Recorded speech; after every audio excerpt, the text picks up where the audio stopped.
It was unexpected, but it was glorious to watch. A comeback of 8 runs. The Jays trailed 8-0 a night ago and still managed to pull off the victory, scoring 14 all told. They'll try and light up the Reds again today at a game you will see from the Great American Ballpark moments from now here on Sportsnet. Thanks so much for joining us this afternoon. I'm Jamie Campbell along with Kevin Barker, who's sitting in for Greg Zahn. It was a whole lot of fun to watch, no question about that. The Blue Jays looked like they were done early against the Reds, down 8-0 at one point, but they came all the way back for the second greatest comeback in the history of the franchise. The first occurred at Fenway Park, down 10-0 to the Red Sox in 1989.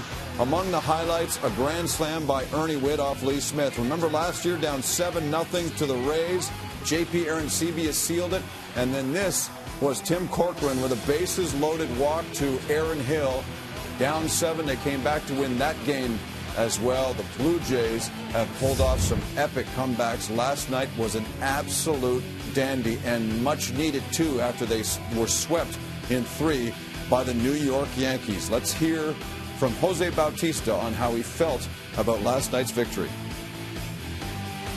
Certainly one of those games that can inspire the team and kind of get you out of a bad slump. And ironically enough, we are going through a rough stretch right now. Hopefully that win clears our head, allows us to relax, and it's a good reminder that you can come back from a minute deficit. I mean, it's a big win for us. We came in off a tough series in New York.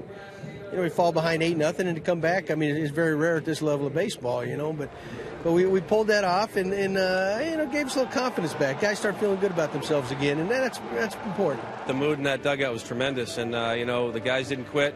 The relief pitchers did a great job coming in and holding the fort, and the offense started surging. So it was a great win, and you hope at the end of the season it's a game you look back on and you say that was a big win for us. John Gibbons only had 6 members of the bullpen to utilize last night, and he could have said to Liam Hendriks, hey, look, I need you to suck up 5 or 6 innings here. But he didn't. He pulled him after an inning and 2/3, and the Jays were down 4-0. Explain why that was such an important decision. Well, Gibby knows they've lost 9 of their last 12. They got swept by the Yankees. They weren't playing well anywhere on the field. He goes to the mound. Could have said, Liam, you're going to have to wear this one. Maybe goes 5 or 6 innings. Instead, goes to the bullpen. Bullpen gives him 7 strong innings, giving your offense, that powerful offense, a chance to get back in the game. Says a lot about Gibby. Says a lot about your team to come back 8-0. Who knows? This could be a huge turning point for your team. It certainly could. It keeps them in first place. The Yankees on the cusp of losing to Baltimore today in New York. Here's the mound meeting today, and it's Jay Happ. Utterly brilliant Sunday in Baltimore. 6 innings of work. Didn't walk a soul. Struck out 6. Gave up just 1 earned run. The Blue Jays won 5-2. Going up against Mike Leake today. And here's one of the better hitters among pitchers in the National League. But pitching lately has been a bit of a problem for Leake. In his last 3 starts, he's surrendered 26 hits and given up a .377 opponent's average. Let's speak to Pete Walker on why Happ's been fairly good recently. He's been getting ahead early in the count. His best game so far, he's been efficient with his pitches. He's forcing contact early. I think he's used his changeup in the games that have been quality starts. He's used his changeup effectively, and I think at times his slider can be good. He's been very consistent. He started in the bullpen. He wasn't happy with that, and he finally got his chance to start, and he's running with it. And he's a perfect guy to have today. He's a big, strong guy. He's very durable. We need some innings out of that guy, and he can handle the bat a little bit too. So it's always good to see him in National League parks. With the victory last night, the Blue Jays are now 3-5 on this road trip. It wraps up tomorrow with R.A. Dickey on the hill. Monday, the Blue Jays are back in Toronto to start a series with the New York Yankees. Sit back and enjoy. It's a beautiful day for baseball in Cincinnati, and we've got the first pitch coming your way next.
Welcome back to Cincinnati, where the Blue Jays had their second biggest comeback in the history of the franchise. They were down 8-0 after 2 innings and came back to win it 14-9.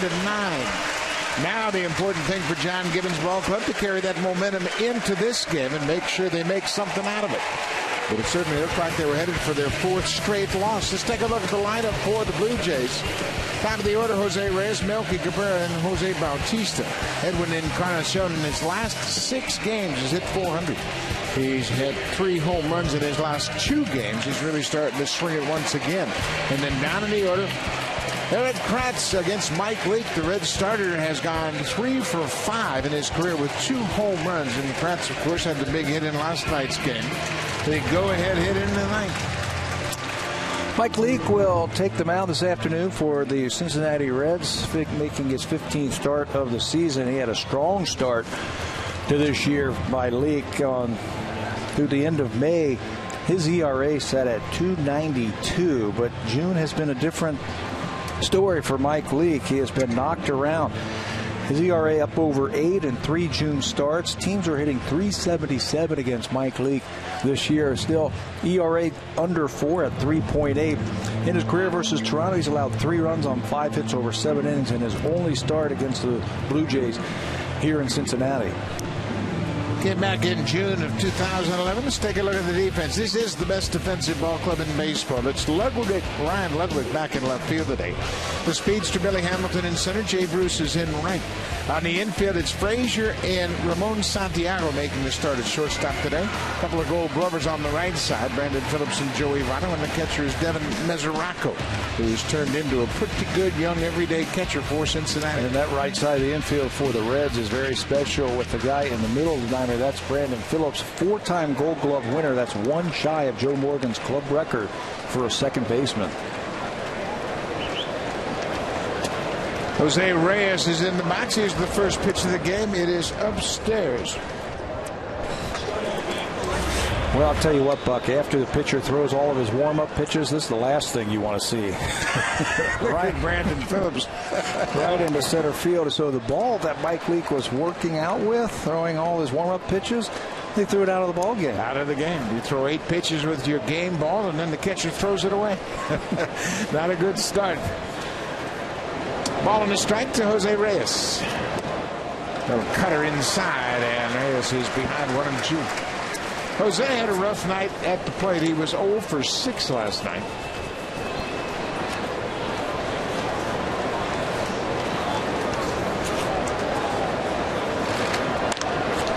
Reyes 2 for 7 in his career against Mike Leake, and got a little bit of an idea. Reyes, to me, looks like he's trying to pull the ball a little bit too much right now. I think if he goes back up the middle, the opposite field, that stroke will come around. Maybe that's the byproduct of the home run he hit off of Tanaka to open up that series in New York. First pitch fastball yanked it into the bleachers. Ever since then, he has been off target. First strikeout for Mike Leake, and he will mix it up pretty effectively. He's got a wide assortment of pitches to lean on. Yeah, he certainly does. Fastball 52% of the time. Then the cutter, curveball, the slider, and the changeup. He's unpredictable. I think that's the best way that you can describe Mike Leake. You don't know what you're going to get in certain situations. Doesn't really have a pattern. His best pitch, I think, is his slider. Hitters hitting under 200 against Mike Leake's slider this year. Number 2 man is Melky Cabrera, the left fielder. He takes a look at Mike Leake and takes his strike. Melky with another multi-hit game last night.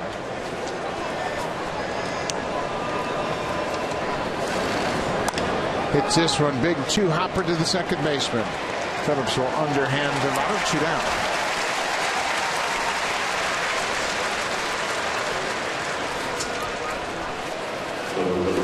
Jose Bautista didn't have a hit last night, but he was on base 4 times. He walked 4 times and had a bases-loaded walk to pick up an RBI. And you look at the on-base percentage leaders in the American League, Jose Bautista way out in front.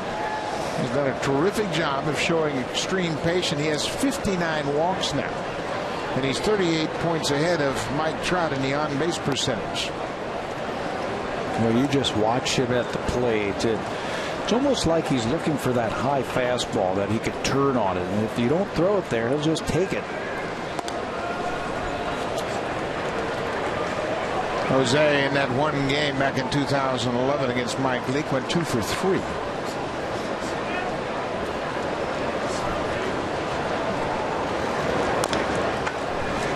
This is a guy that you're going to have to throttle down your swing against. He doesn't have that upper 90s fastball. Probably the Kevin Seitzer approach of using the middle of the field works best against Mike Leake. Changes speeds, uses his breaking ball. Go back up the middle. He can't throw the ball by you. And he's going to be around the plate. Throws a lot of strikes. Told you that in the month of June he has really struggled and he has been hit hard, but he still hasn't walked anybody. Just 3 batters this whole month. Has a breaking ball for a strike. This is his 4th start in June. He's given up 26 hits in 15 1/3. Strike 3 call. Bautista couldn't believe it. Joe West, the veteran home plate umpire, calls him out. 2 strikeouts in the inning for Leake. Jay Happ will take them out when we come back to Cincinnati. There's a homeowner's pride in the perfect.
Cincinnati Reds, as they are trying to bounce back from a disappointing loss last night.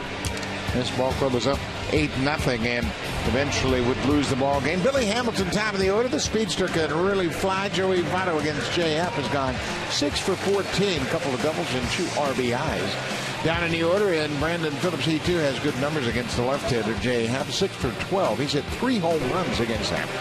And Jay Happ has been on a roll of late. He has really pitched well since moving back into the rotation. Certainly has. It's been an up-and-down season for Jay Happ. He's still 6-3 with a 405 earned run average. That's through 12 appearances, 9 starts for Happ so far this season. He's coming off a strong outing against the Orioles.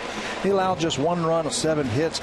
And more importantly, he didn't walk anybody. That's the first time this season that Jay has not walked a batter in a game. Pitched 6 innings and had 6 strikeouts. Looking for more of the same this afternoon against the Reds. Blue Jays certainly need him to pitch deep. Liam Hendricks, the starter, went an inning and 2/3 last night. The Blue Jays would have to use 5 relievers to finish out the ball game. So Jay Happ, they hope he can pitch into the 7th, maybe the 8th inning here this afternoon. Billy Hamilton is a switch hitter. He takes the first pitch for a strike. Hamilton last night had a bloop double, picked up an RBI in the 2nd inning. He had a stolen base. He was on base twice, reached on an error in the 6th.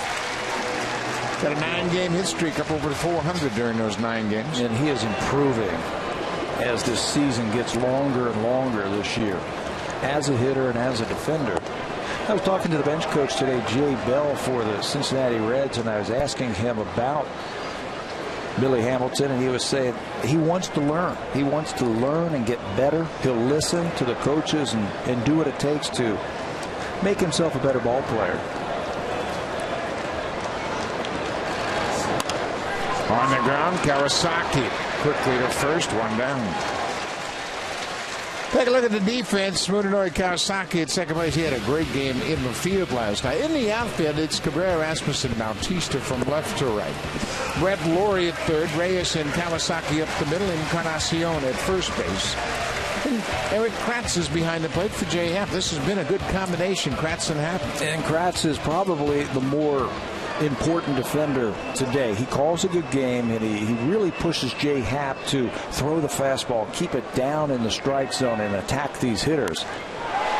And the ball driven to right. Bautista back, makes a nice running catch. Todd Frazier drilled it to right. Bautista really stayed with it. That ball carried right onto the warning track, and he made a running catch, a stride onto the warning track. I don't know if there's been anybody in the American League who has played a finer right field than Jose Bautista. You can see where he's playing straight away and then reads it. And as an outfielder, you want to run right through that baseball right there. You see it, he keeps his feet moving, runs right through the baseball, and just hauls it in. Joey Votto takes one downstairs. You know, here's another thing, Buck. I think that Eric Kratz, it's important today, along with his game calling and the way he receives that fastball.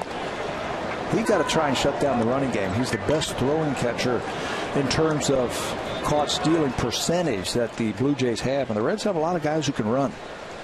16th start for Eric Kratz behind the plate. Votto swings at the off-speed pitch. 1-2.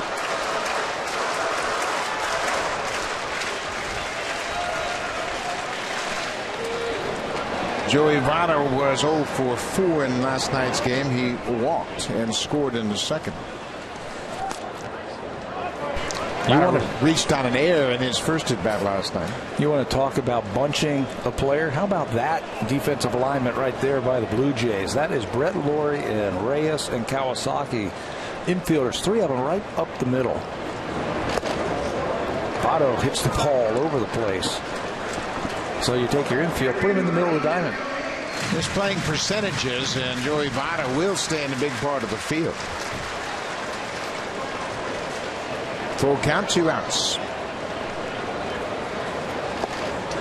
There's a walk for Votto. A 2-out walk here in the first. So Jay Happ, after not walking a batter in his last start, walks one here in the first inning. And what makes that one really hard to take, he was ahead of Votto and then tried to throw a breaking ball for a strike, tried to trick him, if you will, instead of just attacking him. Brandon Phillips, the cleanup man. We mentioned Phillips has 6 hits in 12 at-bats against Jay Happ, and he has 3 home runs. So you hate to put Votto on base ahead of Phillips. Happ works out of the stretch for the first time.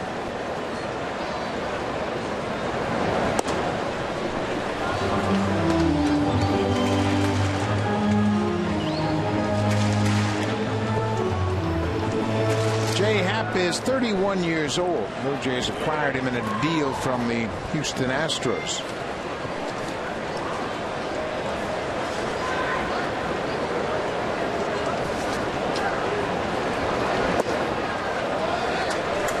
Started his career with the Philadelphia Phillies and had a terrific rookie season in 2009. He went 12-4. Made 23 starts that year. One of them against the Blue Jays. He pitched a beauty against Toronto when they faced each other at the Rogers Center. I think the Blue Jays remembered that start he had, and when they had a chance to acquire him from Houston, they remember how well he pitched.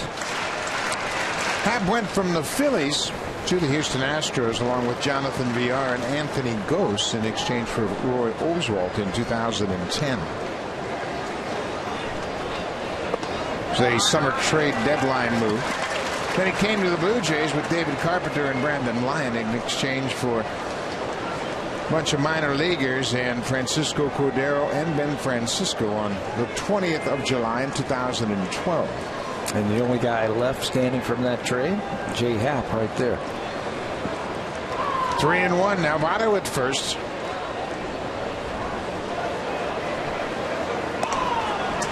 Back-to-back 2-out walks. That'll bring Jay Bruce to the plate, and he did some damage in the second inning. Had 2 hits, including this drive with a man aboard. Especially early in the count, early in the ballgame yesterday. He's always hunting fastball early in the count. He got one that time and smoked it into the gap in right center field. he is looking at fastball. And Jay Happ is a fastball type of pitcher. Doesn't have to pull it to knock it out of the ballpark.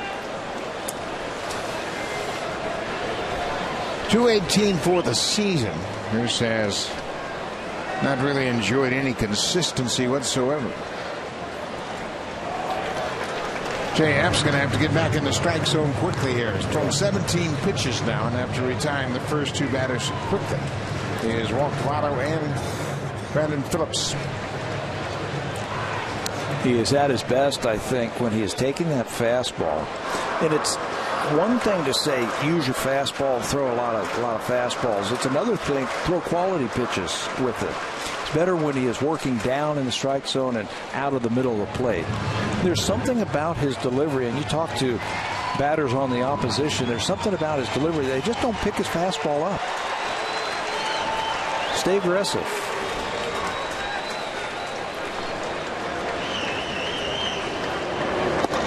There's a strike. 1-1 to the Reds' right fielder. Maybe you sit on the bench and watch that fireworks display last night. You get a little tentative.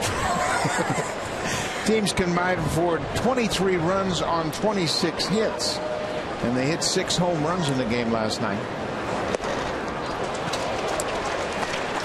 Happ is ahead 1-2. And it's a great hitter's ballpark, and you're in the middle of the lineup, but I think you have to establish what you're going to do in the first inning, and that is I'm going to be aggressive and I'm going to attack these Reds hitters. Put them on the defensive.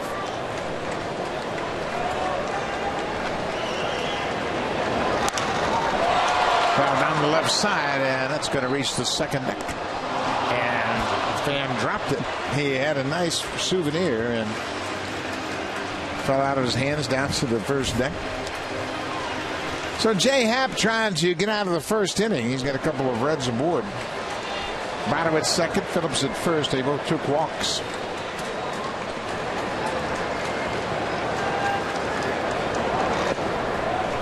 Good job by Kratz to block that ball in the dirt. 21 pitch first inning for Jay Happ, and we mentioned the Blue Jays need him to go deep this afternoon. Yeah, have some quick innings. 7 pitches, 9 pitches. Right now, 11 balls and 10 strikes. If you divvy up those 21 pitches so far in the first inning.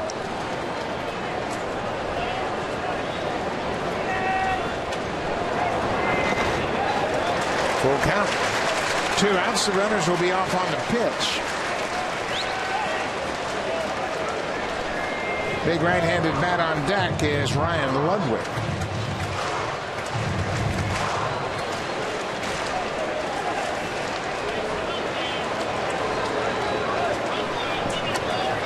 Votto at second, Phillips at first. They'll be off on the pitch. There they go. Ball 4. That'll load the bases. So Jay Happ has walked 3 straight batters, all coming with 2 outs.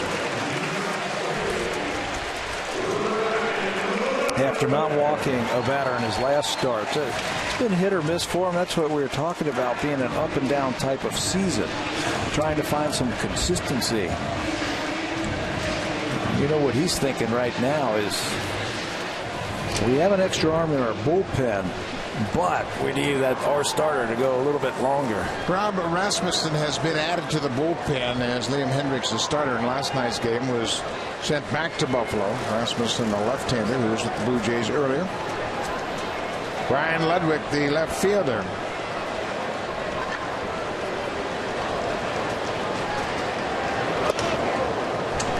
Throw to second base, and Kawasaki makes a nice play. Kawasaki may have been caught off guard because he was behind the base. He wasn't at second base when Kratz threw the ball to second.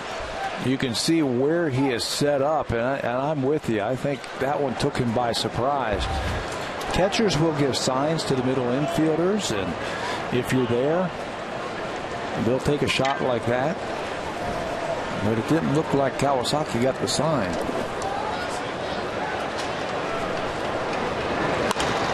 There's a base hit into center. Votto's in to score. Phillips is going to score. The throw goes to third base. It is not in time. Ryan Ludwig with a 2-out, 2-run single has put Cincinnati ahead. Boy, first two go quickly here in the first inning, and it looks like J-Hap's going to have a quick one, and then all of a sudden the wheels fall off and he starts losing the strike zone. I think he was a little bit too fine with Votto and Phillips and then Bruce, and now there's no place to put Ryan Ludwig, so you got to come into him with a fastball, and he loves that fastball. Strokes a single into right field, 2-run score. And an inning that looked like it was going to be 1, 2, 3 and quick up and down has now turned into 2 runs and 2 more out on the bases. So Pete Walker, the pitching coach, with a quick visit to the mound. He has said his piece. Now Devin Mesoraco, the catcher, who is a first ball fastball hitter. And loves the ball on the inner half. You can see where that pitch is right there from Liam Hendricks. That one's not coming back. He stayed right through that pitch. Didn't try and hook it. Didn't try and serve it into right field. Stay right through it. Knocked it out of the ballpark for his 11th home run. 2 outs, runners at the corners. There's a strike. Good spot. Mesoraco has taken over as the everyday catcher. He's 26 years old. This is his 4th year with the Reds, 1st year as the everyday catcher.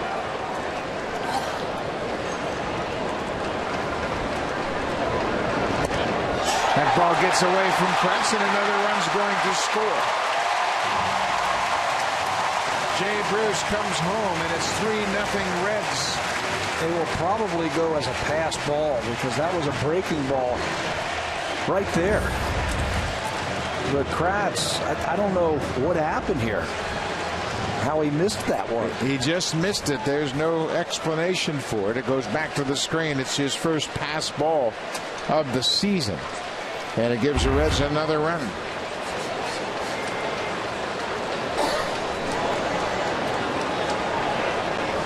(3-0) Cincinnati.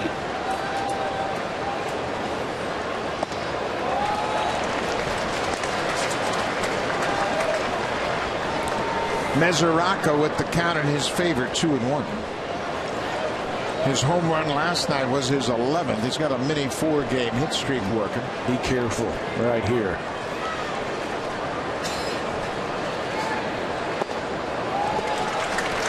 J-Hap can't throw a strike.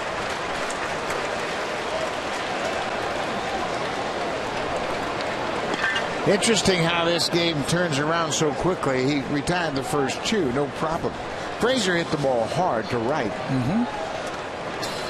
But he got ahead of Joey Votto and then just couldn't finish him off. And now he's got his 4th walk of the inning. And you can't go to your bullpen. Went to the pen last night in the 2nd.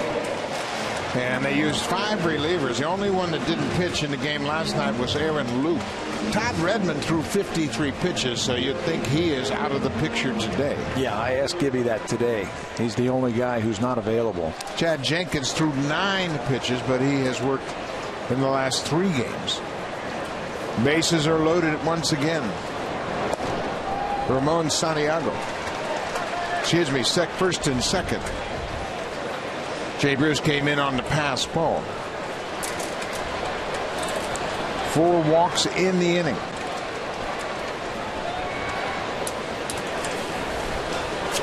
Santiago, the former Tiger, he has landed on his feet here in Cincinnati. Another good utility player the Reds have picked up. Yeah, he can play all the infield positions. And when he was with the Tigers, whenever he got a chance to play, he always seemed to do something against the Blue Jays. Spent 10 seasons with the Tigers, a couple of years in Seattle, 2004 and 2005. This is his first year with the Reds. He is 34 years old.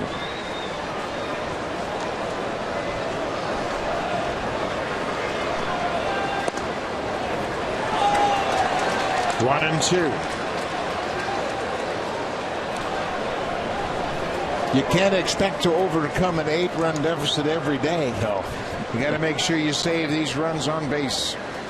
Blue Jays are down 3-0.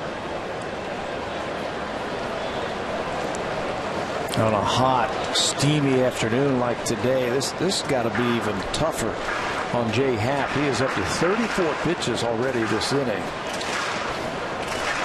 And it's just the first.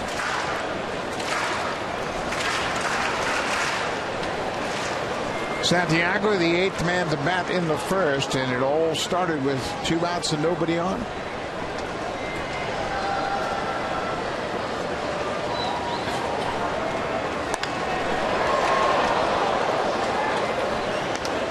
A harmless 2-out walk. Yeah. Harmless. Walks are never harmless. Yeah. What do you think? Okay, you got the first 2 guys, and it was something like 4 pitches, maybe. And he got ahead of Otto, and then to me it looked like he was trying to be too fine, like he didn't want to make a mistake. He was trying to throw where he wanted to instead of just attacking that strike zone. And then you lose that as a pitcher. You lose that release point, and Jay's been guilty of that. You lose a release point, and it's hard to find it again. One thing that the Jays have been working with him is they want him to speed it up just a little bit. They don't want him hanging out over the rubber too long. That really messes up his timing. Pitcher is on deck. Mike Leake. There go the runners. The ball is hit up the middle. Reyes near second, goes to first, and the inning is over. But the Reds score 3 runs on just 1 hit. Blue Jays got some work to do. Edwin Encarnacion, a couple of home runs, and he drove in 6 last night. He'll start.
Edwin Encarnacion will lead things off for the Blue Jays, and Edwin hit 2 home runs and drove in 6 in last night's game, and that has put him atop the Major League leaderboard in home runs and RBIs. You see Edwin Encarnacion tied with Nelson Cruz, who homered this afternoon in New York for the Orioles. They are tied with 23, but Encarnacion has 62 RBIs, and we are not in July yet.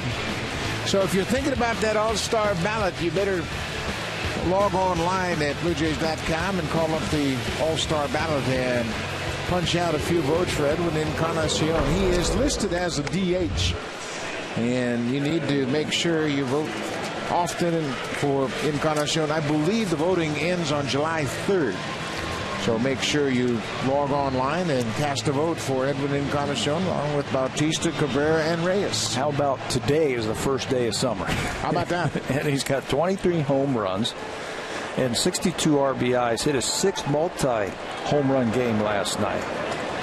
Twice as many as any other player this year. Had 5 multi-homer games in May. And we have seen him get red hot. He homered in his last game in New York. 2 home runs last night. He might be on one of those things again. Like a light switch. It turns on, and he goes crazy. And then it can come and go also. But right now, he's seeing it, and he's hitting it hard. 4 teams are still seeking the first player with a multi-home run game. Tells you how good he's been. Has the count in his favor now. 2 balls and a strike.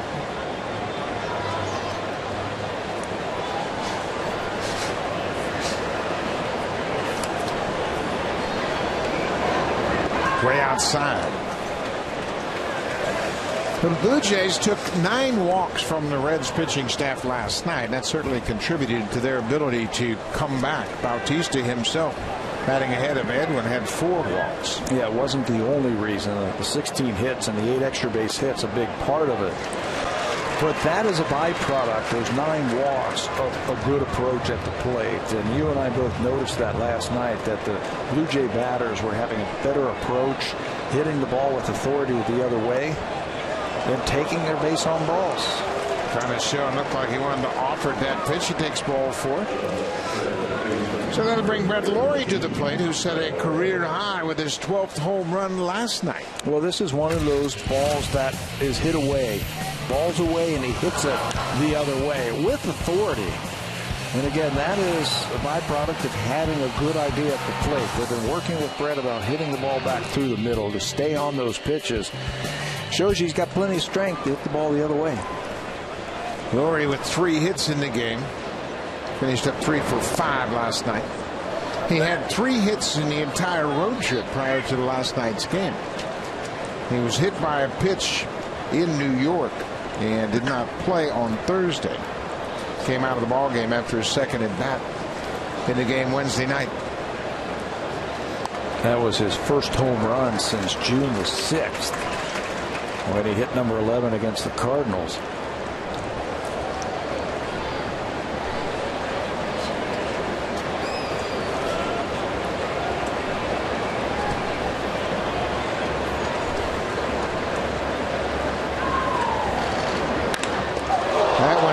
Of Leak, and he is down near the mound. Lawrie will beat it out at first, and literally Brett Lawrie just knocked Mike Leake off the mound. He got right up, and he's on the mound. He's saying he's okay. So I don't know if it hit him in the foot, in the ankle, or where. That ball comes back at you so quick. Watch where this one is. Away. Looked like he might have got his glove on it. He threw his glove down there quickly. Watch his glove hand, and he swipes at it. He might have got his glove on it and kept it off his body. But in doing that, he lost his balance. Now it's first and second. Blue Jays trying to answer quickly here as they're down 3-0. Colby Rasmus. Rasmus has picked it up quickly since coming off the disabled list. He had a couple of hits in last night's game. He was 2 for 4 with a walk, had a double in a big 6th inning. Was worried about his timing when he came off the disabled list. I don't think there's anything wrong with his timing. Looks good at the plate. His double the other way was a sweet swing yesterday. You know, it's almost a blessing that Rasmus has that kind of feeling about his timing. Not going to get too aggressive when he's aware of that. He's just going to try to hit the ball. And you mentioned the great approach in that 6th inning, that bat when he hit the double. It was a breaking ball that was away, and instead of trying to pull the ball, yank it to right field, he stayed right on it and drove it to left field.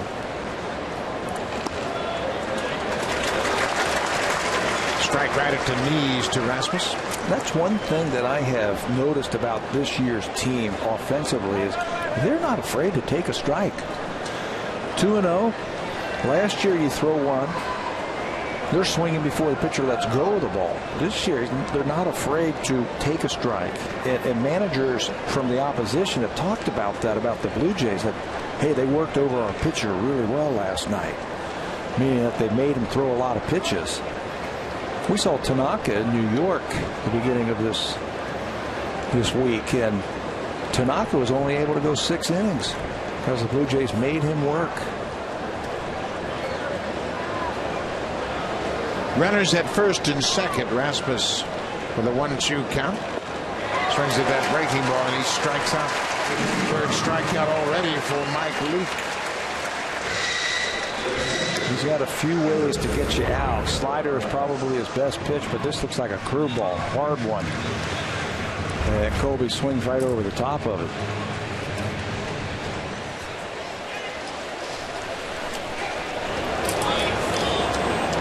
Eric Kratz will step in. And Kratz had the go-ahead double in the 8th inning. He pops this ball up over near the seats. Votto right to the edge of the railing, and he runs out of room. Kratz actually tied it up in the 8th inning with a double off the wall. He came into the ball game as a defensive replacement, and John Gibbons had him hitting in a good spot in the order. Yeah, he entered after the double switch, and that was the 3rd batter in the 9th inning off of Aroldis Chapman. And he got a slider down and in, and didn't try and do too much with it, and it showed you how strong he is. Didn't have a full swing and hit off the base of the wall in left field. Kratz is behind 0-1. Kratz has 2 home runs against Mike Leake. He waved at that off-speed pitch, and he knew it about halfway through the swing. This is not a good pitch to hit. Tough to lay off of that one. You try, but just go ahead and finish your swing.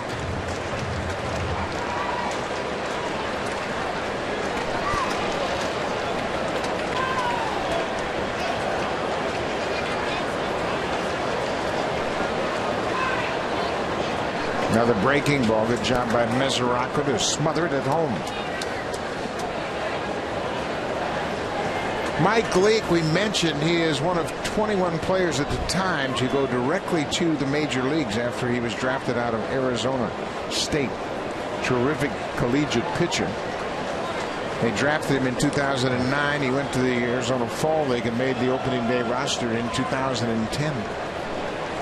First round pick, like you said, 8th overall in that draft in 2009. What a draft that was. That was the Mike Trout draft in the first round.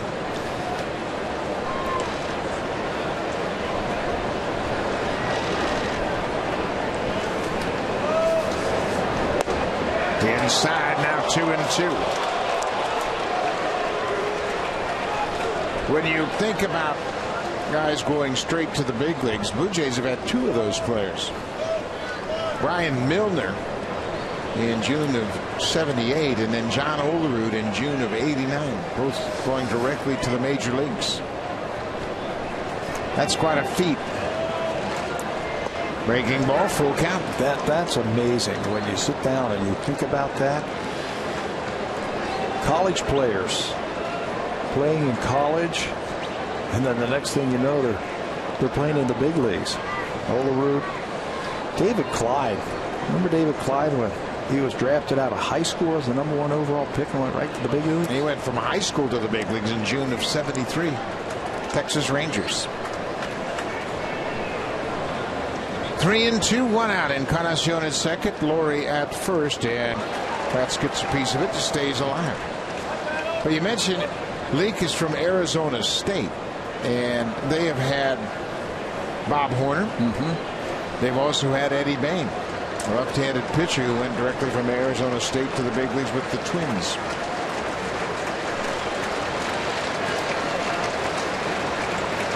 So we'll do it again. It's another 3-2 pitch.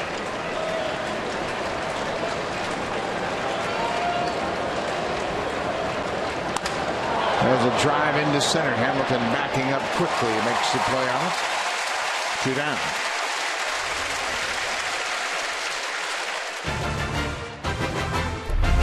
Blue Jays on Sportsnet.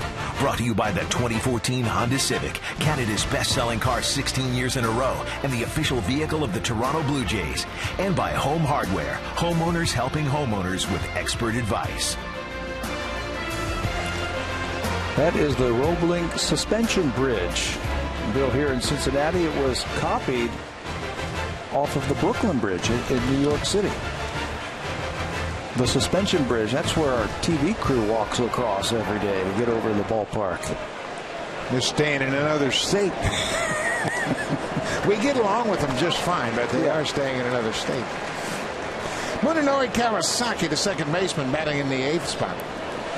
Mooney had 2 hits in last night's game, scored a couple of runs, had a sacrifice bunt. He did just about everything you could ask of a number 8 hitter. Took pitches, Got hits when he needed to, and we're not even talking about the great defensive play that he made last night to save a run for the Blue Jays. In the 7th inning, with a runner at second and 2 outs, he took a hit away from Skip Schumacher, dove for the ball. The ball was past him in the outfield grass and made a terrific play to save a run.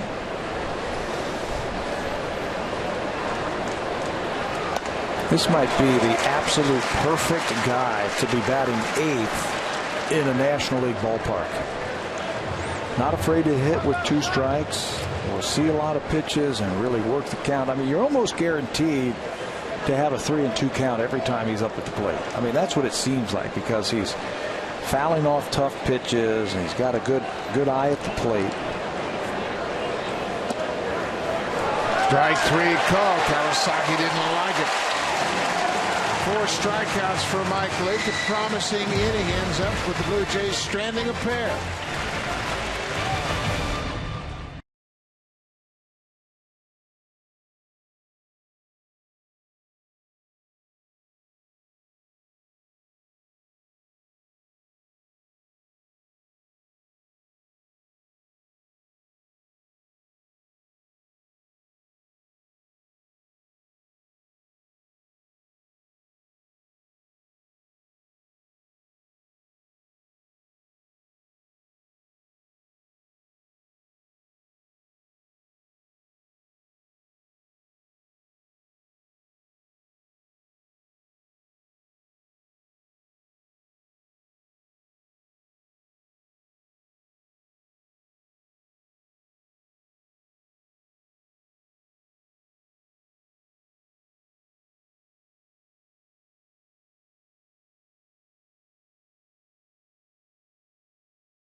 But we show it because it's an incredible catch by Brock Holt. Stephen Vogt tags up and scores. Oakland has the lead. What a catch for Holt, though, as the A's lead the Red Sox 1-0. Back to Cincinnati.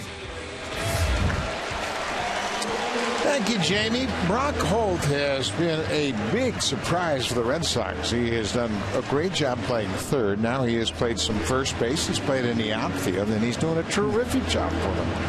The Athletics won last night 4-3, and they have maintained their lead. They have a 6-game lead over the Angels in the West. Seattle is 8 back, 2 over 500. The A's have won 4 straight. Boston has lost the first 2. They are 34-40, 6 games under 500. Oakland's almost 20 games over 500 already. 46-28. Wow, that's a heck of a run.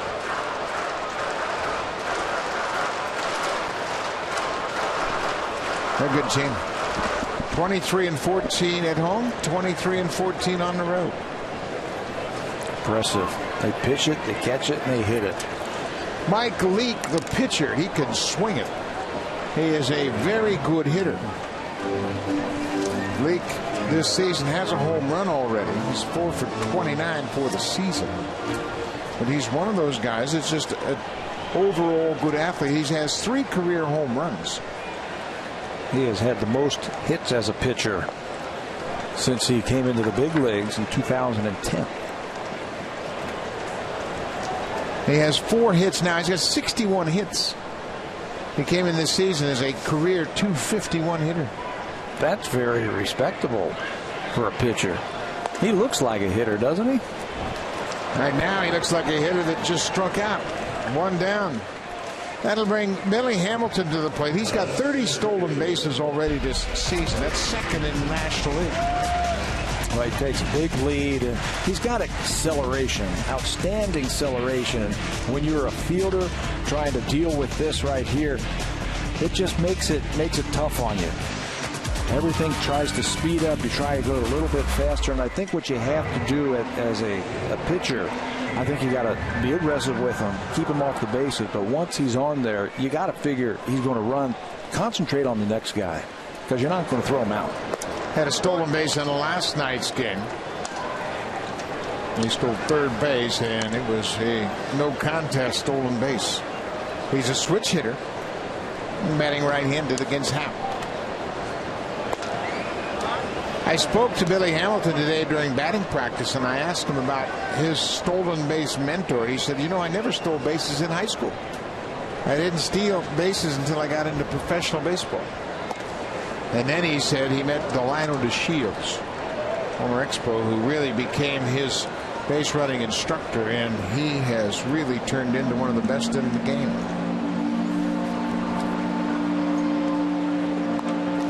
Off the end of the bat. Billy Hamilton, in 5 seasons in the minor leagues, had 395 stolen bases. For a kid that never stole a base in high school, he turned it around quickly. Yeah, never stole a base in high school or didn't run in high school. Why? He just said it wasn't part of his game. He hits this ball high and deep to center. Rasmus back near the track makes the catch. Hamilton's got a little pop in his bat as well.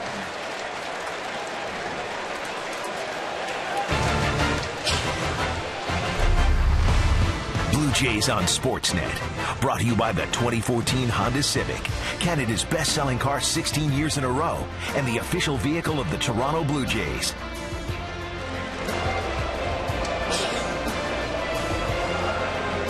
Beautiful shot of Cincinnati, Ohio. This is a beautiful part of the country. Pat Tadler makes his home here. And we were out touring around today, went to a beautiful baseball museum, and we got to thank you for that. That was an awesome way to have lunch today. Yeah, we had a lot of fun. It's the best personal memorabilia in the United States other than the Hall of Fame. It's a personal collection of one man, and it's a terrific display. I mean, they have things that you don't see at Cooperstown. How about the bats? We saw bats from all the great hitters going back to the Ty Cobb era and Babe Ruth. Lou Gehrig's uniform hanging in the museum. It was terrific. They had their own little section on the Cincinnati Reds, and saw some I think it's the last 3, maybe 4 World Series rings that he has collected over the years. Bought them off of players who played on those teams, and the World Series trophy. Todd Frazier drives it to right. Bautista has taken a couple of hits away from it already. 3 up, 3 down for Jay Happ in the second. We'll go to the third. Bautista ranging far and wide in right.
and tweets and one-stop shop for everything Blue Jays. The Blue Jays Rundown, only on Sportsnet.ca. The headline today, the Blue Jays recall Rasmussen and option Hendricks. Liam Hendricks made the start last night, lasted an inning in 2/3. The young left-hander Rob Rasmussen is with the ball club today. And the Blue Jays, I think periodically throughout the rest of the season, they're going to do that, where they bring a pitcher up for a spot start to push everybody back and give them a little extra rest so they don't overextend themselves. They've got Marcus Stroman in the starting rotation, 23 years old. They've got Drew Hutchison, 23, coming off of Tommy John, and I know they want to watch their innings. So it makes a lot of sense. Jay Happ, the pitcher, batting with a 1-2 count, and Happ, of course, spent 7 years in the National League with the Phillies and the Astros, so he has experience, and this time he'll look at strike 3, the breaking ball in there. One down here in the third. Let's check in with Jamie Campbell.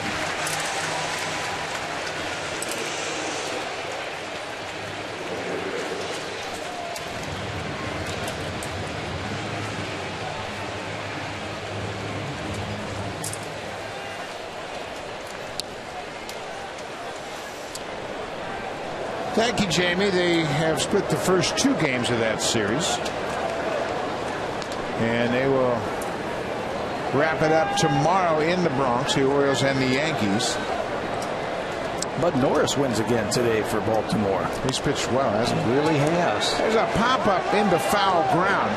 Todd Frazier in the coach's box makes the catch. Reyes is retired. He's 0 for 2 so far.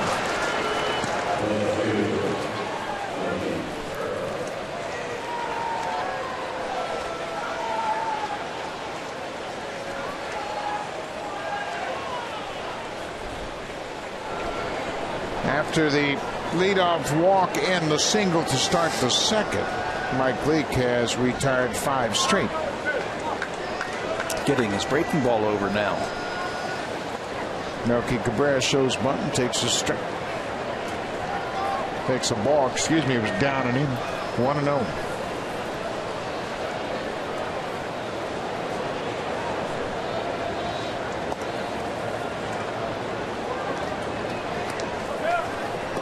Blue Jays seeing Mike Leake just for the second time through the batting order. They'll have a little bit better idea about speed of his pitches, the spin on his breaking ball.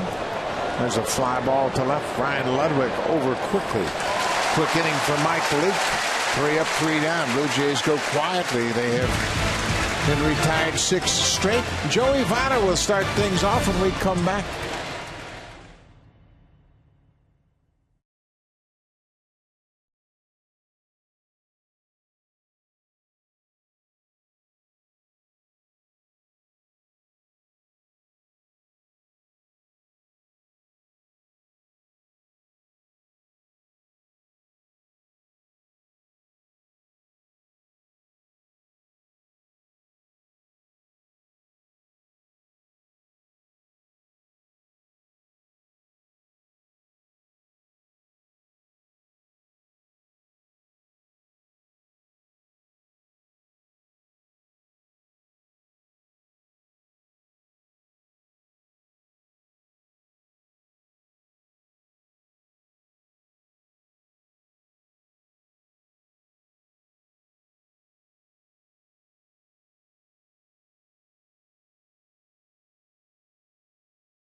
It's a pretty exclusive club. You go back to Fergie Jenkins, who won the Cy Young in '71. Larry Walker, an MVP with the Rockies in '97.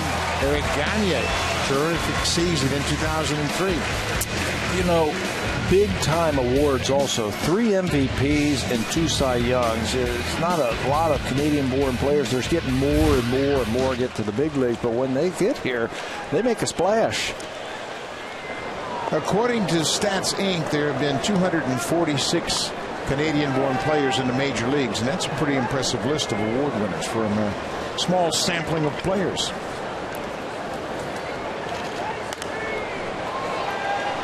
Popped into the seats. Votto, 4-time All-Star, won a Gold Glove in 2011.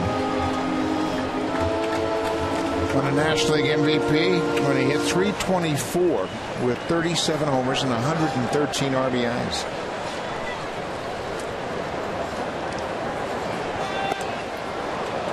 He also set a Reds record in walks with 135, which is a Reds record. Starting this series, he had a career .312 batting average. Now, he's a terrific hitter, all-around hitter, does a lot of great things. He finished second in the Rookie of the Year voting in 2008 to Gio Soto, catcher for the Cubs. Okay. Who do you want, the guy who won it or the guy who finished second?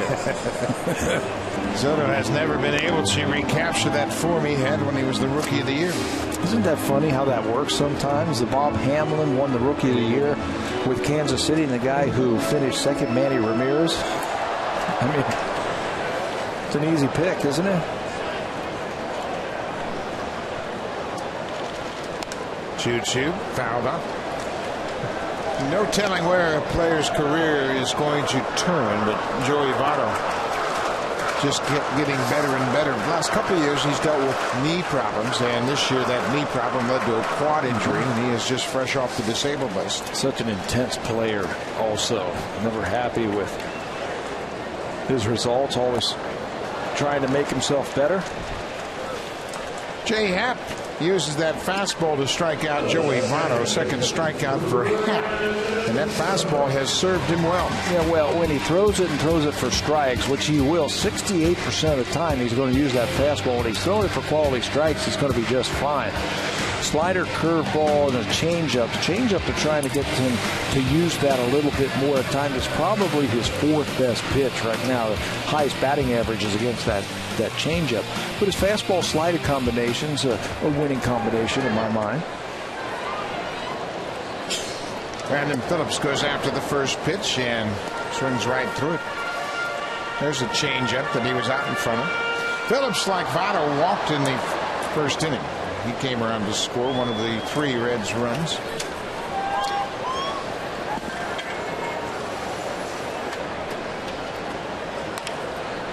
Big bouncing ball to short. Reyes takes his time. 2 quick outs here in the 3rd. And that's the same thing that happened in the first inning. And then he got a little bit defensive and lost his release point, walked the bases low, gave up a 2-run single. Get the first 2 here. Stay aggressive against Jay Bruce. Jay Bruce with the 3rd walk in a row issued with 2 outs by Jay Happ back in the first.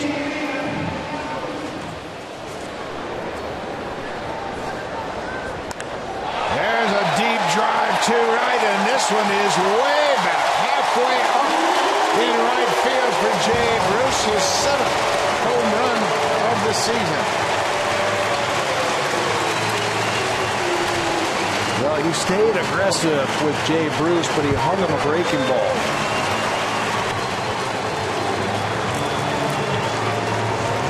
For Bruce, that's his 3rd home run against lefty pitching. He was hitting .176 against lefties coming into this game. Today he has a walk and a homer. Not a lot of success, but when you get a breaking ball like that, and you can see he's got the leg kick, knocks it into the sun deck in right field for the home run. It's pretty swing. He's good for 30 when he's healthy. He's hit 30 in each of the last 3 seasons. He has hit 20 or more 6 straight years, and this is number 7. You can see the leg kick. He picks that leg up and sets it right down for timing and just sweeps right through that breaking ball.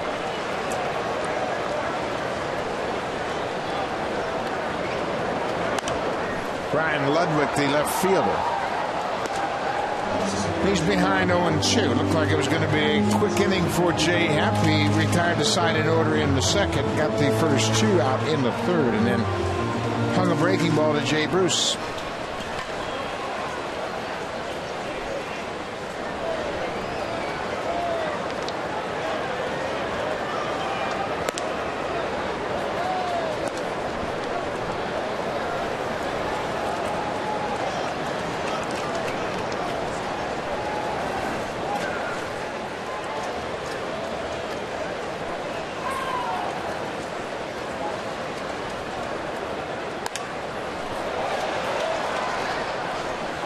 You know, when you're a pitcher and you throw a ball and you know you hung it, watch the reaction from Jay Happ, doesn't even look. He knows he's going to have to look at Joe West, the umpire, and ask for another baseball because the sound and where he threw it, he knew.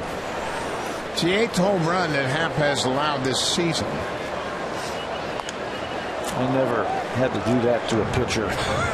Hit a fly ball. Didn't hit many home runs. Didn't hit it like that. As a batter, you swing and you make that kind of contact. You know it's a home run. You just put your head down, start your home run trot. Yeah, you can tell by the crack of the bat, especially in a small yard like this ballpark. Don't have to turn around and look.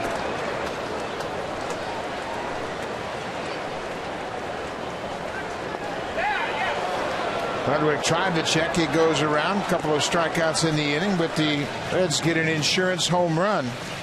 Blue Jays are down by 4, middle of the order. To face Mike Leake, it'll be Jose Bautista, Edwin Encarnacion, and Brett Lawrie when we come back to Cincinnati.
June 29th when the Blue Jays take on the Chicago White Sox. Game time is 1:07 p.m. The first 20,000 fans will receive a Blue Jays visor. Call the Jays at 416-341-1234 or log online to BlueJays.com to order your tickets for Blue Jays Visor Giveaway Day, Sunday, June 29th. It is the first day of summer, and you're going to need a visor, so make sure you come on out.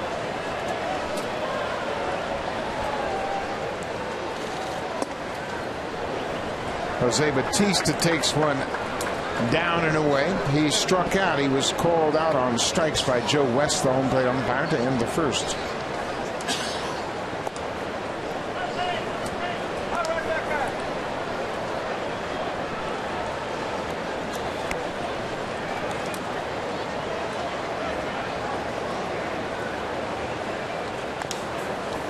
Mike Leake, as we mentioned, came out of Arizona State.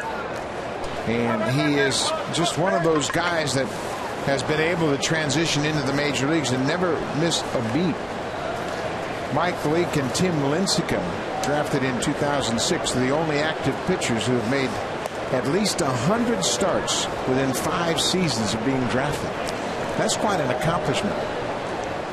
It's his 6th year in the big leagues. He's not going to turn 27 until November.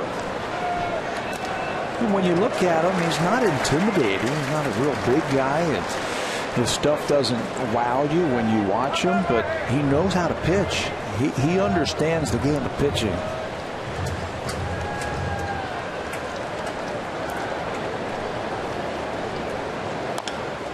Change speeds there and got Bautista to tap it foul.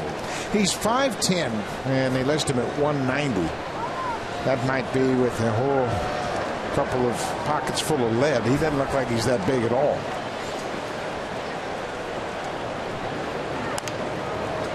Bautista dribbles one out in front of home. Leake throws to first in time.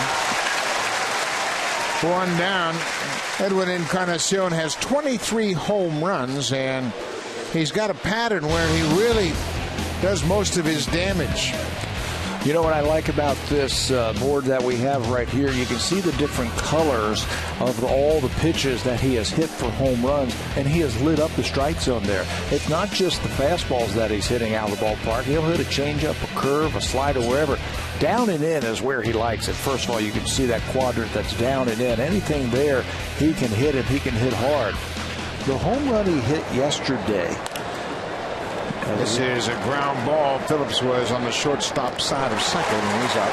The first home run, which was probably the biggest home run, really got the Jays back into it. It looked like it was a fastball away, and he had the plate coverage where he could go out there and get it and still pull it into the seats in left field.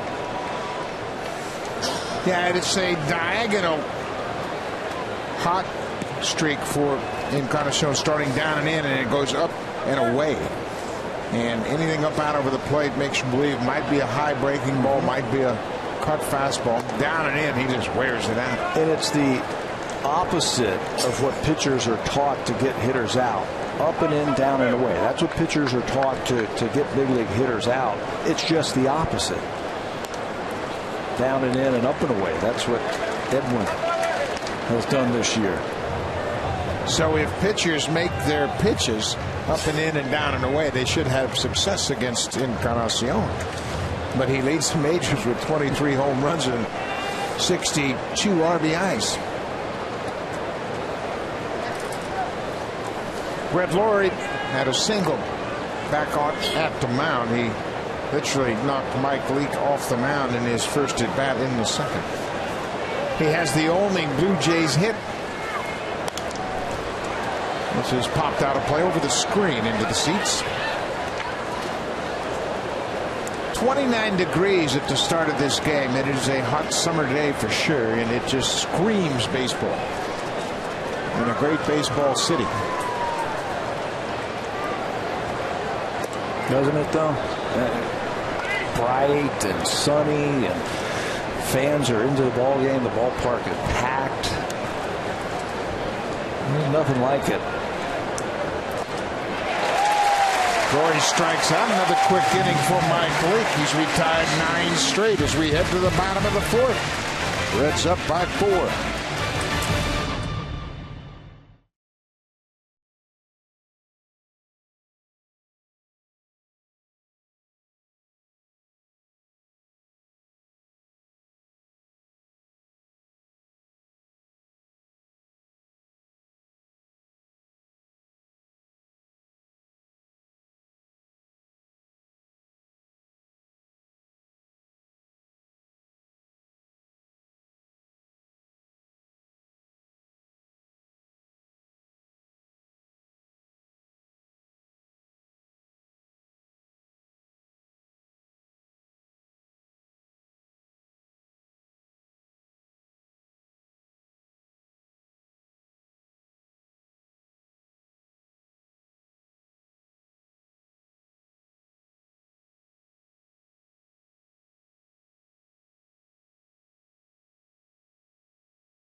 Thank you, Jamie.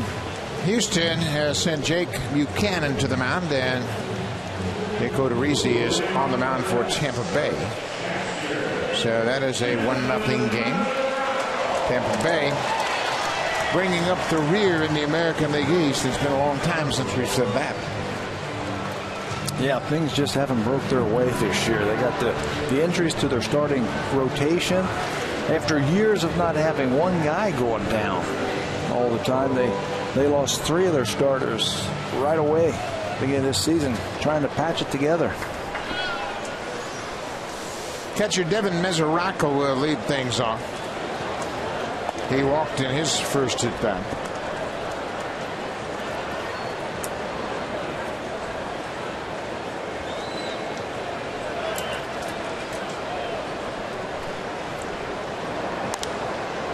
Puts one off the end of the bat into the seats down the right side. Mesoraco is one of many first-round picks the Reds have drafted and developed. Boy, when you can have first-round picks as your everyday position players, you're in pretty good shape. I spoke with Walt Jocketty, the GM of the Reds, this morning around the batting cage, and he talked about what a good job they've done. And Chris Buckley is the scouting director. He's the senior director of amateur scouting. This is his 9th season with the Reds. Buckley spent 17 years with the Blue Jays. Mesoraco is called out on strikes. 1 down.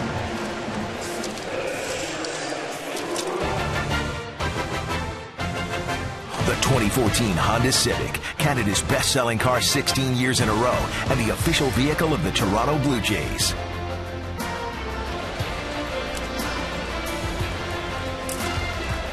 The Ohio River just beyond the walls of this beautiful ballpark. The summer has started. That river is going to be a very popular destination for a lot of boaters in the Cincinnati area. People get out on the river and enjoy cool water, nice breeze. And the big paddle boats are down there also. Ramon Santiago slaps one past the first baseman into right. A 1-out single for the shortstop. You know, it's really interesting. You were talking about building through the draft and having to win the Reds, and they're making it work with their high draft picks. This is a small market team right here. They don't have a lot of money to spend like some of those other big markets, and they have to make their draft picks work. If you take a look at the starting lineup for the Reds this afternoon, players that are drafted in the first or the second round, almost the whole starting 9. Mike Leake was a first-round pick. He is the starting pitcher. And Joey Votto's the first baseman. He's the second-round pick. Brandon Phillips was acquired in trade. Jay Bruce, the right fielder, first-rounder. Billy Hamilton, the center fielder, second-rounder. Todd Frazier, third baseman, first-rounder. The catcher, Devin Mesoraco, first-rounder. Cozart, regular shortstop, second-rounder. They've done a terrific job. Yeah, you got to make those. You got to hit them. You got to hit on those picks where you're picking at the top of the draft. Mike Leake takes it outside. Develop them through your farm system, get them to the big leagues, and you can have that constant turnover.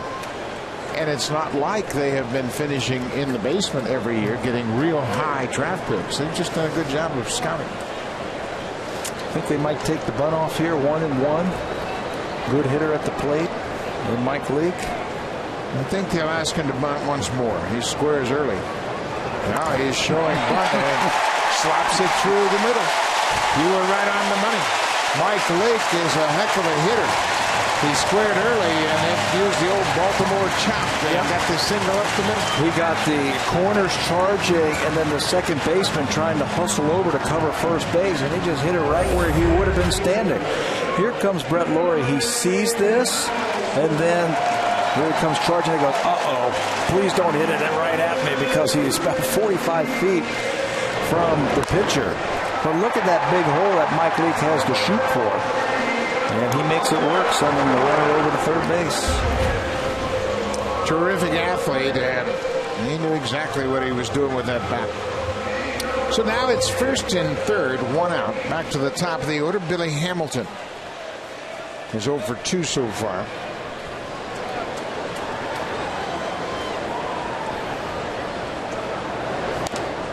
He takes a big rip and fouls it back. Hamilton drove Colby Rasmus to the warning track in center field in his at bat in the second. This is a tough spot for the Blue Jays. They're playing for a double play ball. Hamilton runs well.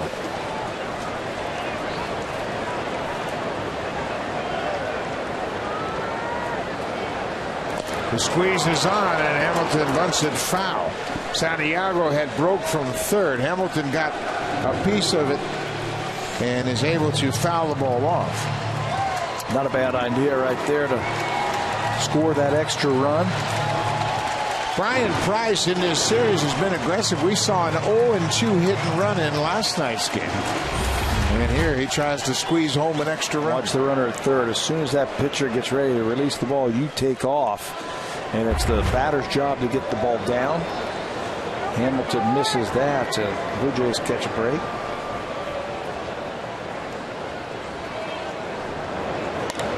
There's a base hit through the right side. Santiago comes in to score. Leake's going first to third, and he'll slide in safely. He's an athlete, that Mike Leake.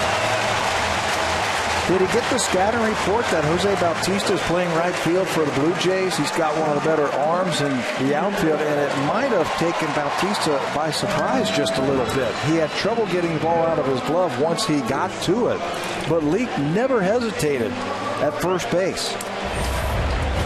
Ball squibs through the right side, and watch Leake. This is today's starting pitcher. He's running hard.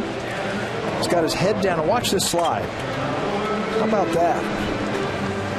Turns around to see the play behind him, and he goes first to third. He got a base hit to set up that situation for Hamilton, and Hamilton picks up the RBI, his 23rd of the season. And now he's a threat to run. Todd Frazier has lined out twice to right field. There goes Hamilton, and Kratz will throw from his knees. A strong throw. Well, Kratz made a terrific throw right over the bag at second, but Hamilton got a great jump at first. Yeah, where there was no chance, Eric Kratz gave the Blue Jays a chance right there. He doesn't mind throwing from his knees. Feels like he's a little bit quicker. Releases this ball, and it's right there. But with the great speed of Hamilton, right to the bag. That's what you want to do when you slide into a base. Go right to the bag. 31 steals for Hamilton. That'll force the Blue Jays infield in. Frazier swings and misses.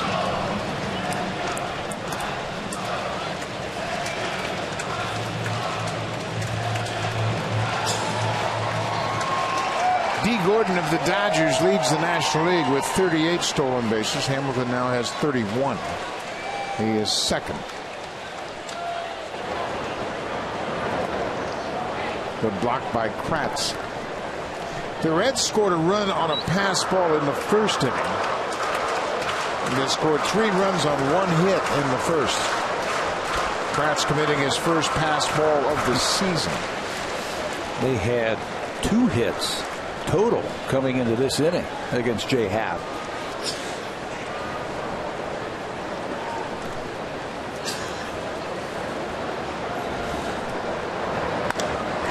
There's a deep drive to center. Rasmus back at the track, at the wall. He makes the catch.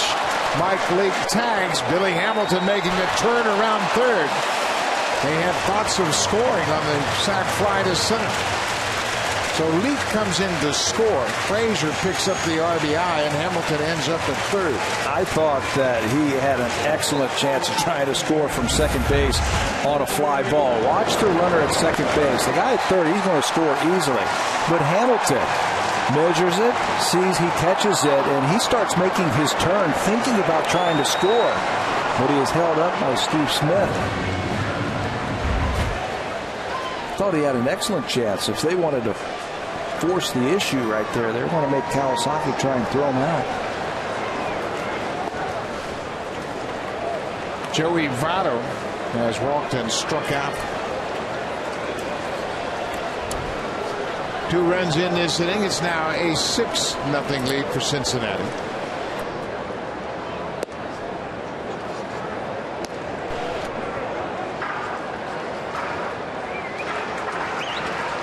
Look at the lead that Billy Hamilton can get at third base. Brett Lawrie now finally realizing that he can get off. You got a left-handed pitcher on the mound, so his back is to the runner. He's going out of the stretch. He can get as far off the third base as he wants. Yeah, he can get as far off as Lawrie is, that's for sure. Hamilton will walk down the third baseline, and as soon as Happ gets set.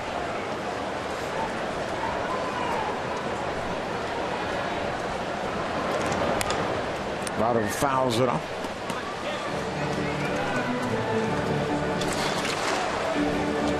The Reds with 2 more runs here in the 4th inning. And it all started with a 1-out hit from the number 8 hitter, Ramon Santiago. And then Mike Leake, showing bunt, pulled the bat back and singled into center.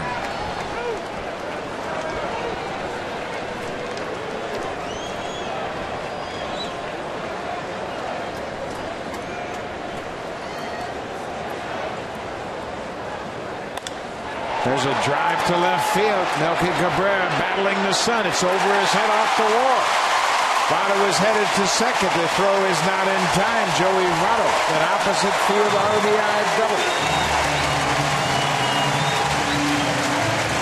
Joey Votto is an excellent hitter because he can take the ball the other way with authority. You can see that slider down and away. He stays on it and drives it over the head of Melky Cabrera. He hits the ball from foul line to foul line. That's why he is such a good hitter. And you can see where his hits have gone this year. 15 to left, 20 to center. Only 12 balls have been pulled to right field. And look where his home runs have been.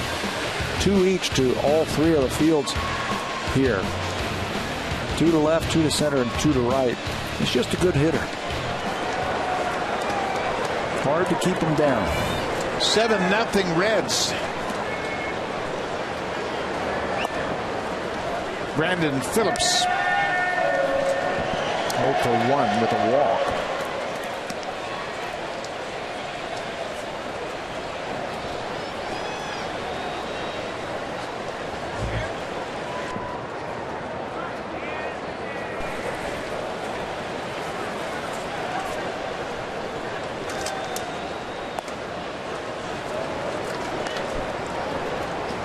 Jay Happ has thrown a lot of pitches.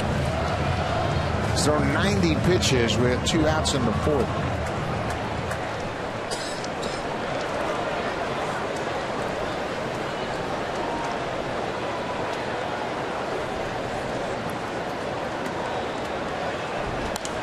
Foul back. 1-2 to the Reds' second baseman.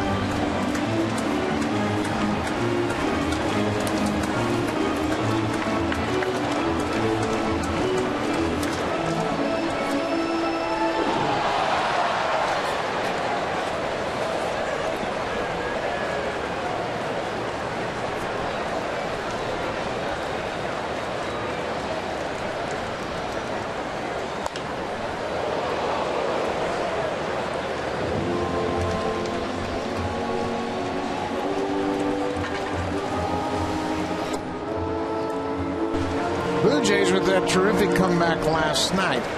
You just sense that maybe that would lead to some sort of run, and then Jay Happ with 3 2-out walks in the first kind of took all that momentum right out of him. I'm with you on that one. After 2 quick outs, then he just lost the strike zone, and it's been a struggle ever since.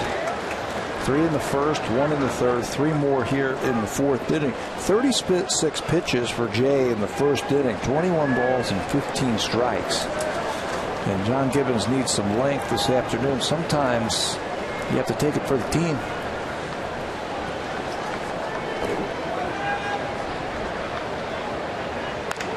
There's a drive to left. Melky Cabrera looking up. This ball is off the wall. Votto comes in to score. Phillips is headed for second. He's in there with the slide. Brandon Phillips with his first hit of the afternoon. 5 hits in the inning. 3 singles, and for Brandon Phillips, the second double. Watch where this pitch is. It's a high breaking ball out over the plate, and Brandon Phillips thinks he has a home run. When it stays in the ballpark, Melky Cabrera gets over and gloves it. They can't get Phillips at second. 19th double of the season, back-to-back doubles. Votto and Phillips here in the fourth. 8 runs on 7 hits for the Reds.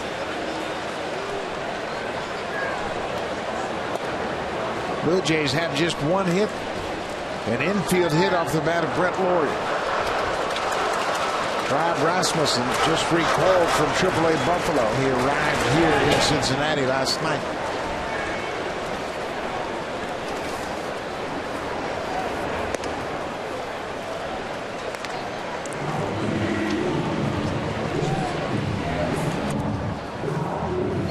Jay Bruce, another big day. He walked and scored in the first and hit a solo home run in the third. And he homered in last night's game as well. Bruce had 2 hits in the 8-run second inning in last night's game. On 2 pitches. Not right after the home run was the first pitch. Breaking ball from Jay Happ. That was just last inning.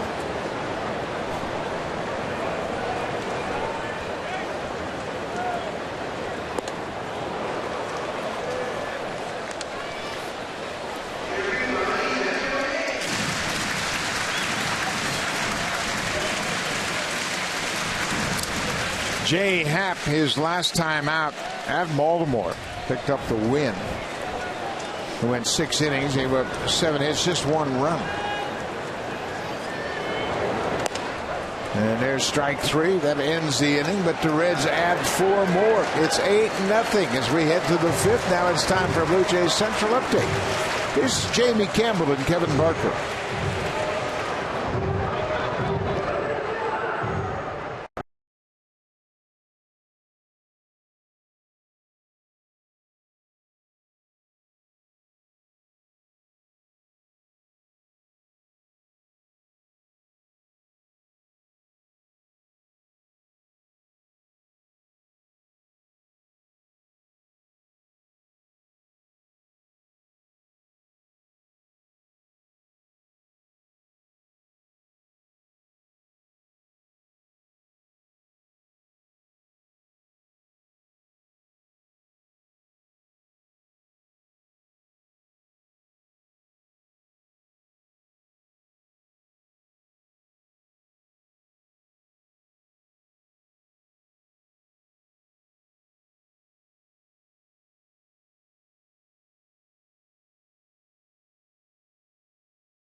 And Ontario. First round of pool play is wrapping up, so make sure you check it out. Argentina versus Iran tonight at 11 p.m. Eastern Time, 8 p.m. Pacific. Blue Jay fans had quite a night here last night. They were down early, but had a lot to cheer about late. They got into it big time yesterday. They were out here early for batting practice. The Blue Jay fans hooting and hollering on their team. I don't know if 2 days in a row, that's a lot to ask for the Blue Jays. 8 runs down last night. That's where they find themselves here in the 5th. Mike Leake has been terrific. He's done a great job of mixing up his pitches, and it's certainly different than his 3 previous starts in the month of June. Well, I think for the Blue Jays to get back in it they're going to have to hit their way back. Last night, the Reds did them a big favor by walking 9 batters to help out. I don't think you're going to get that this afternoon from Mike Leake. Colby Rasmus fights it off and fouls it up the first baseline. Leake throws too many strikes with too many pitches. So I was watching John Gibbons and Kevin Seitzer in between that inning while the Blue Jays were getting ready, and they were telling them, go ahead and swing away. No taking a strike now, even though you're down 8-0. You're going to have to get it going. With a ball driven deep to center field, Billy Hamilton easily makes the catch in front of the 404 sign in center.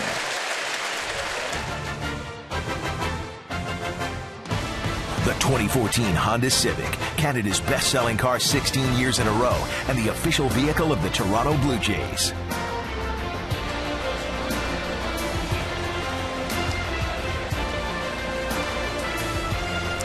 Beautiful downtown Cincinnati, a couple of blocks away from the ballpark, right on the Ohio River, and it's a gorgeous afternoon. Eric Kratz, the catcher, flied out to center field his first time up.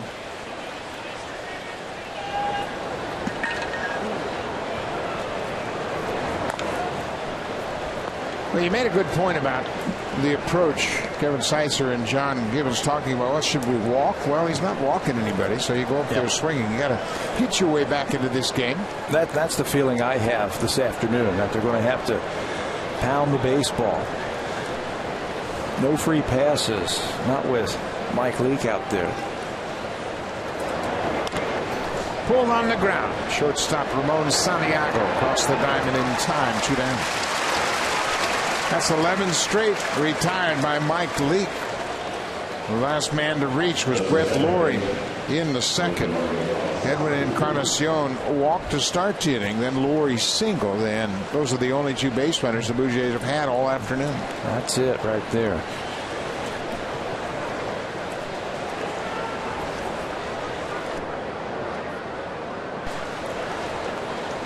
It looks like Jay Happ's afternoon is over. His spot is the on-deck circle right now. If he's not in this ball game, he's sitting down on that bench. You see Rasmussen, he's probably going to be into this game.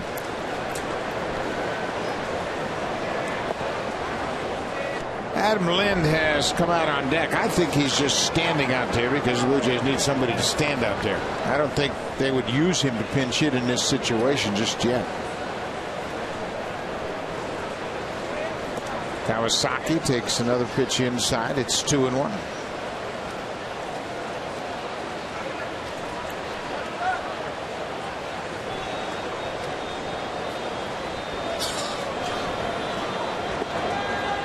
Now 3-1.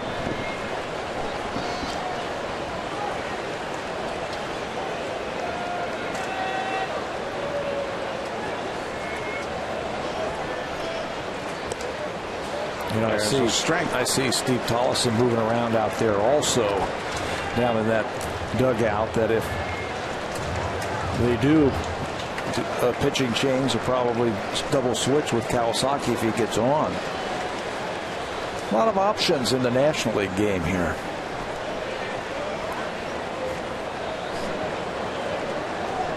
Three and two, 2 outs. Breaking ball, ball 4. Curious pitch from Mike Leake. Kawasaki will walk. And now Lind is going to hit here. We are in the 5th inning. So Lind will come to the plate as a pinch hitter. He had a pinch hit single in last night's game.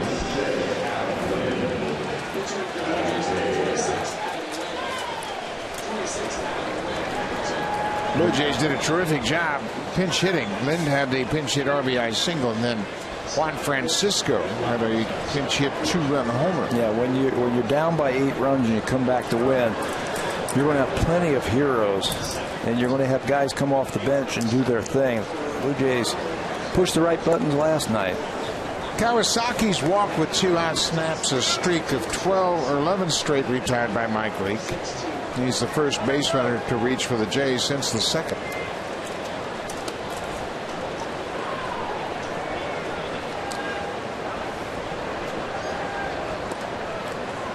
Inside, ball and a strike to Adam Lind.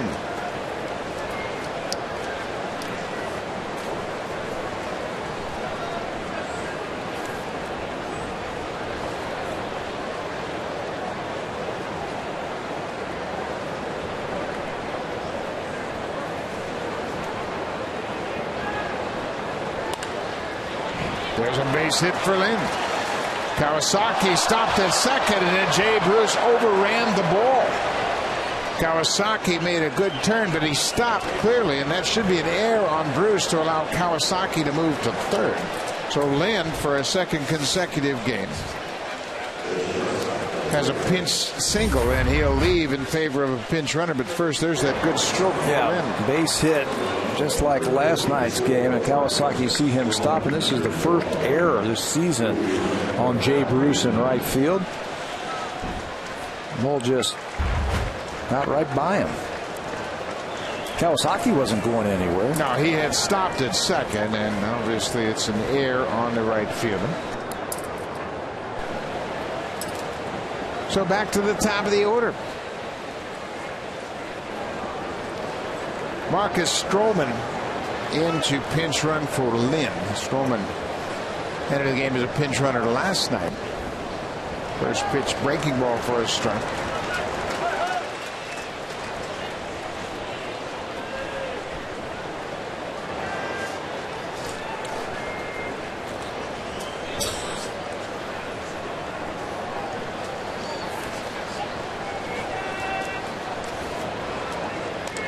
Reyes with a big swing and foul it right off his knee. That is a slider that looked like it was going to be a ball. So Reyes went ahead and swung. Watch where this ball hits him. Sweeping, breaking ball right off the back knee.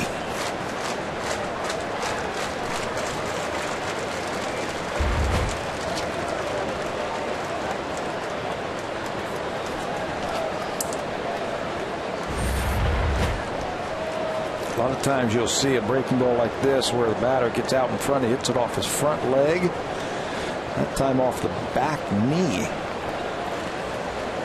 You don't see that very often. No, and it's really caught him right flush on top of that knee. Mike Frostad, the assistant trainer, out to attend to Reyes. He appears to be okay. Reyes, since hitting that home run Tuesday night in New York on the first pitch of the ball game, has got 1 for 21. A lot of fly balls to left field, some pop-ups. He's already had a pop-up to the third baseman.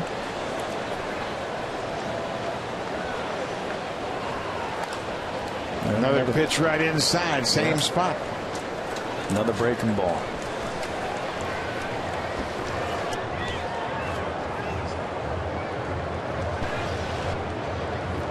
Blue Jays have 2 hits against Mike Leake.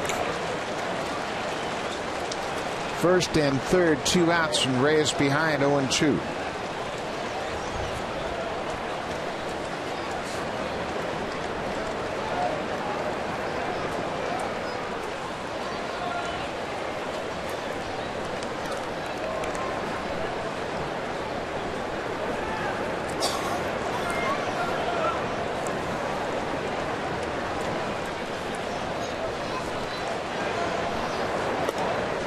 Way outside. Melky Cabrera is on deck if Reyes can reach base.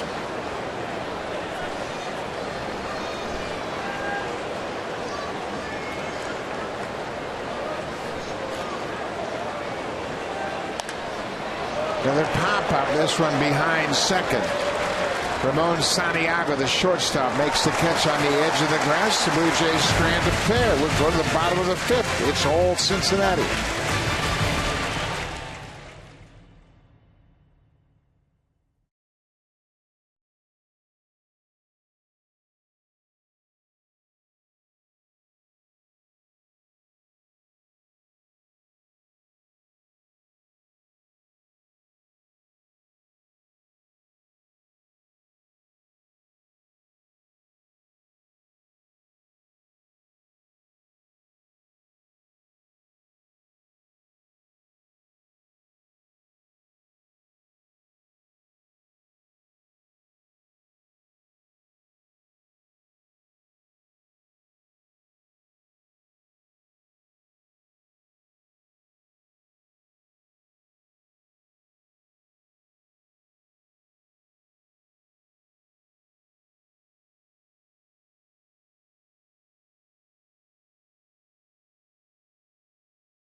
off his leg, and he's limping off the field. His day has come to an end. Reyes is out of the ball game, and he has played every day since coming off the disabled list, and he found the ball off his back leg.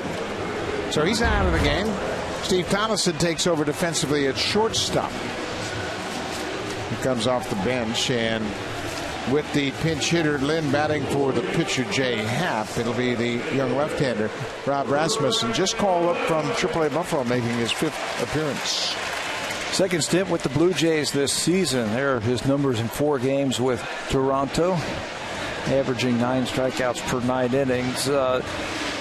Fastball, slider, curveball, changeup. He'll throw the curveball late in the count to try and get the strikeout. Slider, tendency is to use it a little bit earlier in the count. He's got a good arm. Doesn't look like he can throw very hard, but he can rush it up there. They got him from the Phillies along with Eric Kratz. Ryan Ludwig goes after the first pitch. This ball is over near the rail. Encarnacion has room, and he makes the catch. 1 pitch, 1 out for Rasmussen here in the 5th.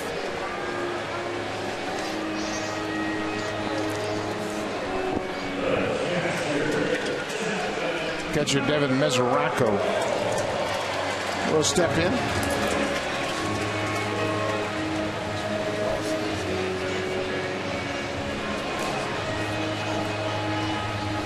That crowd on hand as it's Ken Griffey Jr. bobblehead day here in Cincinnati. We gave away the bobblehead of Ken Griffey Jr. Finished up his career with the Reds. Mesoraco goes after the first pitch, and Rasmus slides over into the alley, makes the catch. 2 down. Jay Happ had a rough outing here this afternoon in Cincinnati. He goes just 4 innings, he up 7 hits. He walked 4, 3 of those coming.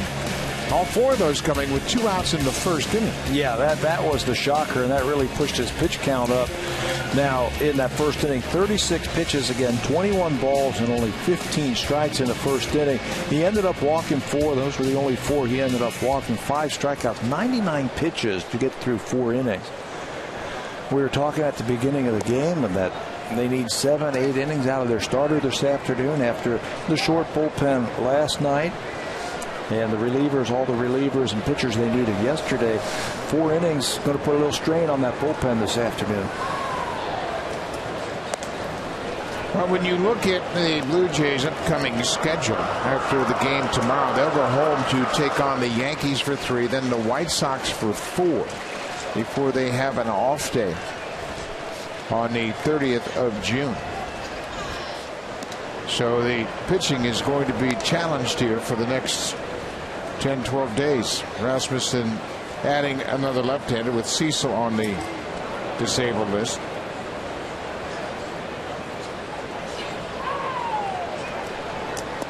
There's that good curveball, strike 3. Good inning for Rob Rasmussen. Sets down the Reds in order. We'll go to the 6th. Blue Jays got a big hole to dig out of.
make Jose Bautista, Jose Reyes, Edwin Encarnacion starters for the American League.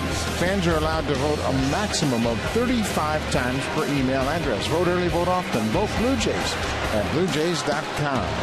Edwin Encarnacion is trailing in the voting for the American League DH spot.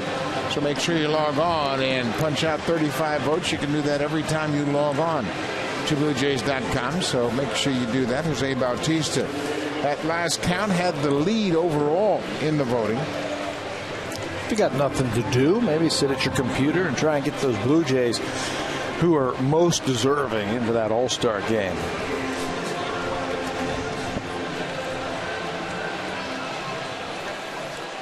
So it will be 2, 3, and 4 for the Jays as they face Mike Leake. Leake has allowed no runs on 2 hits.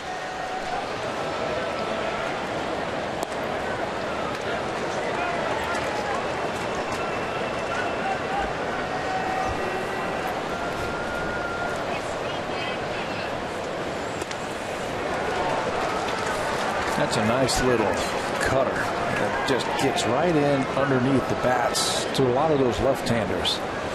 You want to throw that ball right under their hands. Just the slightest movement and just enough to get a swing and a miss. Mike Leake is 4-6 for the season with a .380 earned run average. Last year he won 14 games in 31 starts. Melky drives this to left. Ryan Ludwig back, and he lost it in the sun. Melky Cabrera is headed for second. He better hurry, and they cut it off. Ryan Ludwig got right to the warning track, saw the baseball, and then lost it in the sun as he was looking directly back into the sun. Perfect time for Melky Cabrera to go the other way. Fastball that is up, and he inside outs it to left field. Looked like Ludwig, if he just kept his glove up there, he would have had it. You see, he pulls it back in. I mean, that would have been a circus catch if he did find his glove. That's got to be a helpless feeling. Oh, I remember playing left field in Oakland, which is probably the worst field in baseball during day games, especially late in the year. Fly ball to left field, it went up. I lost it, hit me right in the chest. I had a purple mark right on my chest, and Gorman Thomas was crushing me after the game, making so much fun of me. Jose Bautista bounces it. Big hop for Santiago at short. 1 down.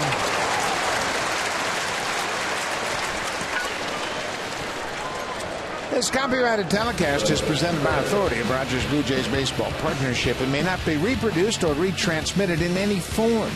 And the accounts and descriptions of this game may not be disseminated without the express written consent of Rogers Blue Jays Baseball Partnership. Great American Ballpark in Cincinnati, Ohio. Certainly a beautiful ballpark. And the Reds have taken a commanding lead here. And Michael Leake showing no signs that he's going to cough it up. See that saying right there that we had that last shot there on the outside of the ballpark? That was the sign-off by Joe Nuxall right there. Every night, this is the old left-hander rounding third and heading for home. And they thought so much of Joe that they put that outside the ballpark for everybody to see when they're leaving the ballpark.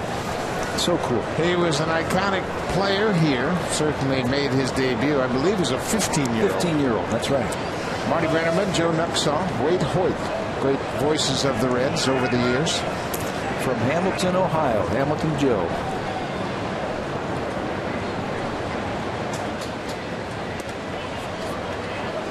Marty Brenneman, of course, still the radio voice of the Reds. And, well, you want to know anything about the Reds, he's seen it all over the last 40 years.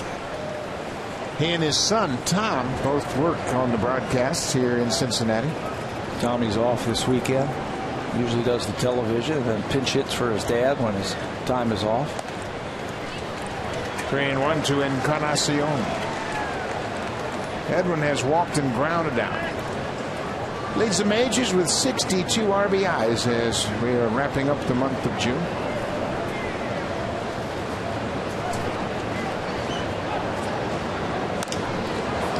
Hits this one into center field. Billy Hamilton in quickly. 2 down. Well, of course, there's such great history with the Cincinnati Reds that there's a museum right next door. Pete Rose, he signs his autograph with the Hit King. He is a local boy that was a star for the Reds. 4,192 hits. See all those baseballs on the wall right there? That represents every hit that Pete Rose got in the big leagues. 4,256 baseballs hanging in the Hall of Fame here in honoring Pete Rose. Yeah, it's quite a rich tradition of Reds baseball, and next door to this ballpark is a terrific Reds museum. Brett Lawrie hits it off the end of the bat. It's a foot race between Lawrie and Leake, and Leake gets there. Mike Leake, a terrific athlete. We've seen it all afternoon. He can pitch, he can hit, and he can field. Blue Jays leave a base runner. Will go to the bottom of the sixth.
For free, it's Sportsnet Magazine's 2014 Stanley Cup Digital Edition.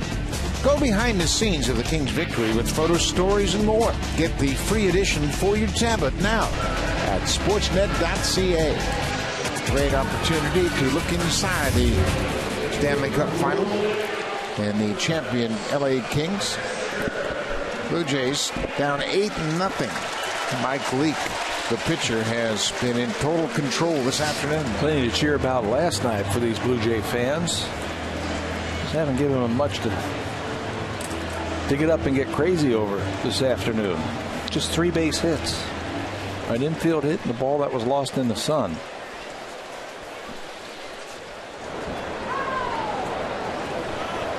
Mike Leake has a base hit. He went first to third on a base hit to right and scored. He was in a 4-run 4th inning.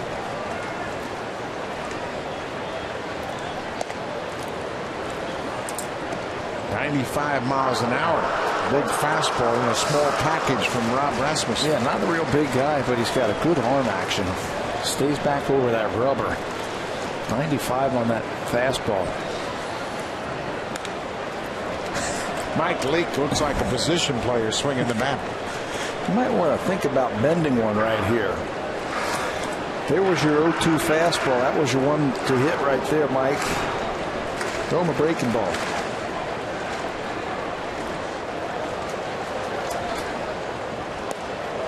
There's a breaking ball.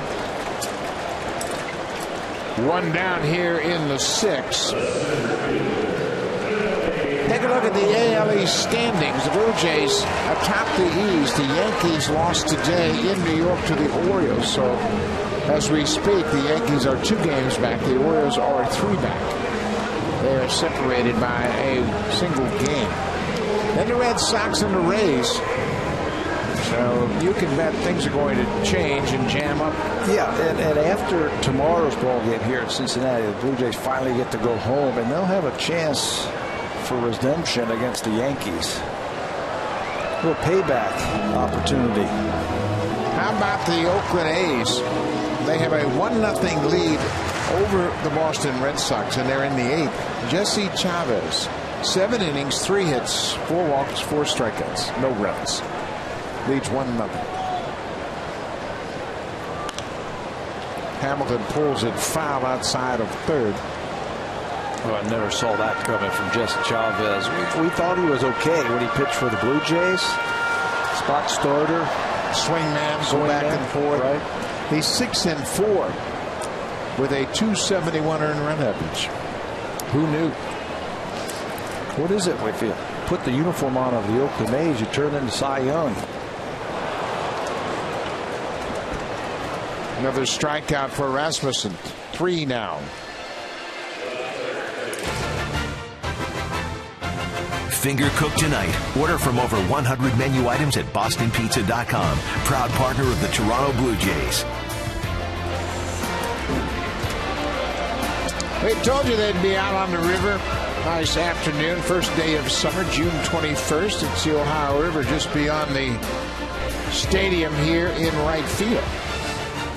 Great day to enjoy the sun and the cool waters of the Ohio River. Bob Frazier.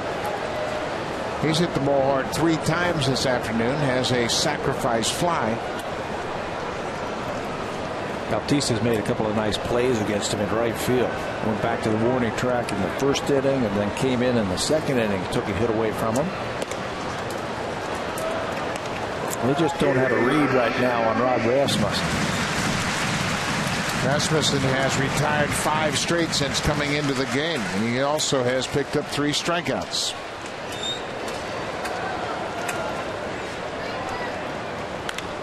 Breaking ball hit to second. Kawasaki is there. 6 up, 6 down for the young left-hander.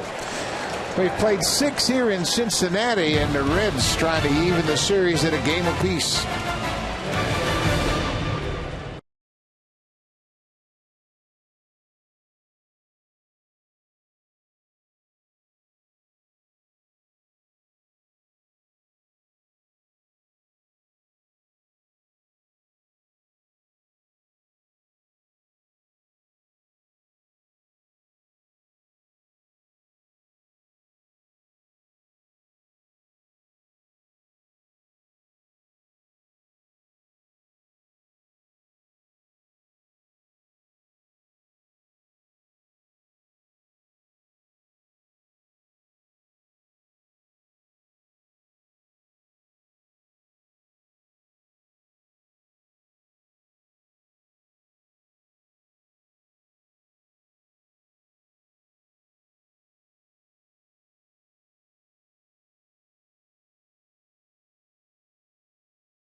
Blue Jays follows Shai Davidi, taking you beyond the bases with analysis and expert opinion. Shai Davidi, MLB Insider only on Sportsnet.ca. And the insiders have been digging around trying to find just exactly what's up with the Blue Jays and the possibility of adding some players here as we close in toward the 1st of July. And that July 31st deadline will be here before you know it. Wasn't there a rumor going around? Well, not a rumor, because they saw him there. David Price's start. There was a bunch of scouts from different teams. I think 4 or 5 teams at his last start. Yeah, and everybody's got to be there. You got to make sure that you cover all the bases, if you will. And if you have a match with a team when you're trying to add a position player, possibly maybe a pitcher. There's other variations and reasons why trades happen. I don't think David Price is coming to the American League East. No. Would you trade within your division and then have to face him for the next couple of years? Not at all. And you know what? You have the option of trading him to the other team. There's a deep drive to right. Jay Bruce is back, and Colby Rasmus has hit it out. His 10th of the season is a leadoff home run here in the 7th. Blue Jays are finally on the board.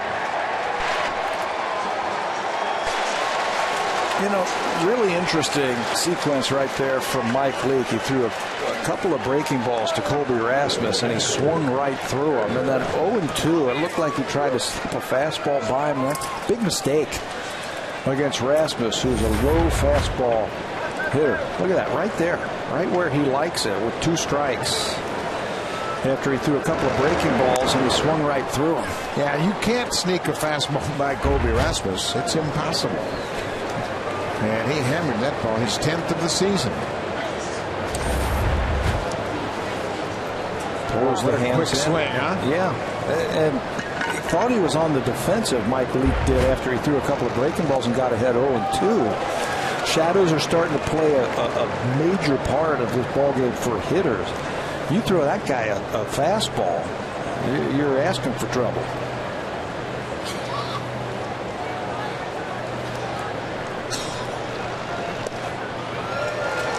Grant swings right through that fastball.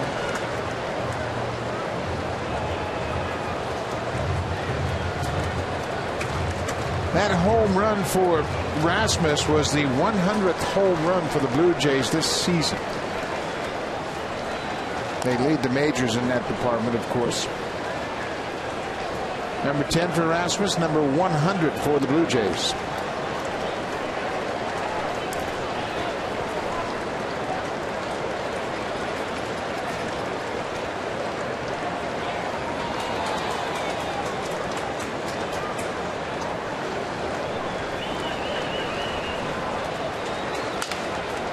Mike Leake makes another nice play. 1 down. Rogers customers can watch the Blue Jays on Sportsnet live on your smartphone. Visit RogersAnyPlaceTV.com/sports to get started. I've been impressed with Mike Leake, his all-around game. As a pitcher, he's only given up the 1 run, that home run. His hitting, he's got a base hit today. His base running, he went first to third on none other than Jose Bautista on a base hit to right field. Now his fielding. Coming into this season, he has a 42-29 record. Kawasaki lines it right to the third baseman. Frazier, 2 down.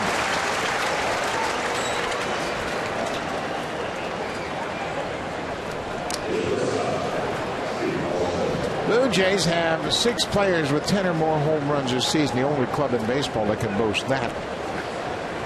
And it's been a balanced attack, and that was the surprising aspect of their most recent slump. Of course, Rasmus is just back off the disabled list, so he was absent for a while. And Colby joins that group with that home run that we just saw. That's his 10th in the season. Steve Thomason batting in the pitcher spot, entered the game defensively in the 6th. This is his first at bat. Colby now has 25 hits here at Great American Ballpark. That's the most of any ballpark except the 2 teams he played for, St. Louis and Toronto. Loves it here. Now, it is a hitter's paradise. You don't have to pull it. You don't have to hit it hard. You get it in the air. It's got a chance to go. This is in the air, but it's going to be a pop-up in foul ground. Joey Votto makes the catch after the leadoff home run. He retires 3 in a row. Colby Rasmus puts the Jays on the board with his 10th home run of the season. A deep shot to the seats in right.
on the Milwaukee Brewers. It's a 1:07 p.m. start. Come on down early and enjoy the pregame festivities happening outside of Rogers Center. First 20,000 fans inside will receive a Blue Jays bucket cap. Call the Jays for tickets at 416-341-1234 or log online at bluejays.com. Canada Day presented by Honda, Tuesday, July 1st. Get to see the Milwaukee Brewers in town, and that's the team the Reds are chasing right now. The Brewers have a 5.5 game lead over the Cardinals and an 8.5 game lead over the Cincinnati Reds. So Joey Votto will lead things off against Rob Rasmussen. And he takes the first pitch and whips it into center field. Joey Votto has a couple of hits in 3 trips. He's also walked. Stay right inside on that one. His hands are inside the ball, and the barrel's going to follow right there. We showed you the spray chart earlier today that most of his hits go to left and center field. That time, a pretty good approach against a left-hander. Rob Rasmussen has pitched 2 innings here. And the longest stint he had in AAA Buffalo was 2 innings. And for the season in AAA, he pitched a total of 24 innings in 19 games. So he hasn't been stretched out much. Fires a strike to Brandon Phillips. His spot in the batting order leads off next inning, so they want to get him through this inning so they can pinch hit for him.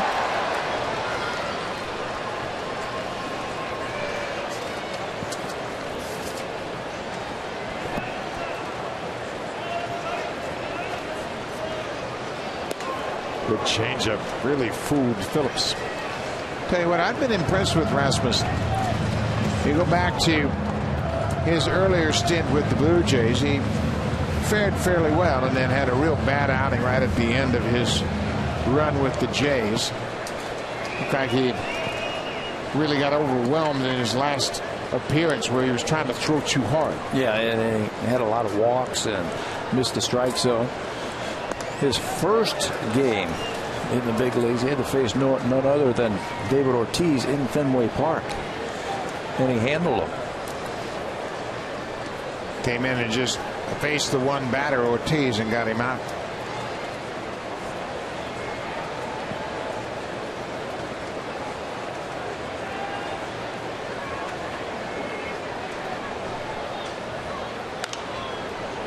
He's got a pretty good fastball.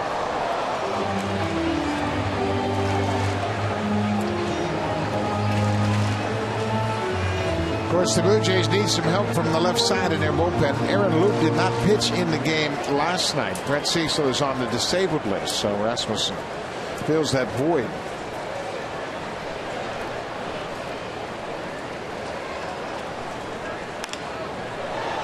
Fly ball to right. Bautista jogging over it near the line. Drive of the Game is brought to you by the 2014 Honda Civic, Canada's best-selling car 16 years in a row, and the official vehicle of the Toronto Blue Jays. Now in his 7th year in the big league, Jay Bruce is a home run hitter. You can see with that sweet swing right there, Bruce, why he can power the ball out of the outfield. It's his 7th home run of the season and 171st Major League home run as he just starts his 7th season in the big leagues. Pretty impressive numbers. That home run he hit came against Jay Happ. And over the last 5 seasons, Jay Bruce has hit 47 home runs against lefty pitching. That's the most by any batter in the major leagues, including Albert Pujols, Jose Bautista, Curtis Granderson, Mark Teixeira, and Soriano. He's hit more home runs than all those sluggers against lefty pitching. Why does he have the reputation that he can't hit lefties then?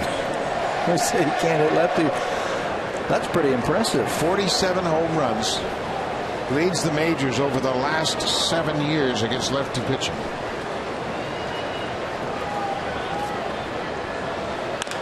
Bouncing ball. Kawasaki will flip to Thomason for the force, and that's all they'll get. Over that span of 5 seasons, Bruce has hit 47. Pujols has hit 44. Bautista 38, Granderson 38, Teixeira and Soriano also 38. So Jay Bruce is the king of home runs against lefty pitching. Those are all well-known names that you were just mentioning. Jay Bruce really isn't a household name outside of Cincinnati. So Bruce is aboard on the fielder's choice. Now there are 2 outs. Joey Votto was retired 4-6. Now Ryan Ludwig. Ludwig had the 2-run single in the first that got the Reds off and running today.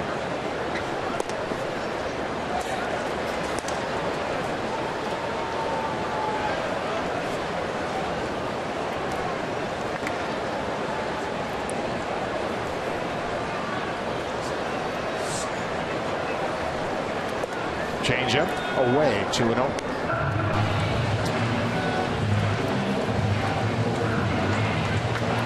Ryan Ludwig is now 35 years old. He was drafted out of UNLV by Oakland in 1999. He was a second-round pick. He had a great run with the Cardinals. In 2008, he was an all-star and the Silver Slugger with St. Louis. He hit .299 with 37 homers and 113 RBIs. He's been battling injuries his whole career. When he's healthy, has put up some pretty decent numbers. He's with the Cardinals from 2007 to middle of 2010 when he was traded to the Padres.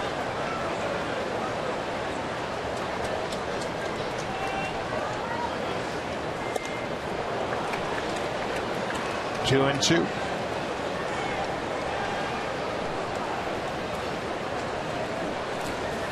This should be the final inning for Rasmussen. He has pitched 2 2/3, trying to close out the 7th. His spot in the batting order is first in the 8th. Now it's a full count. Jay Bruce at first will be running on the pitch. Cincinnati with an 8-1 lead. Devin Mesoraco, the catcher, will be next if Ludwig can reach.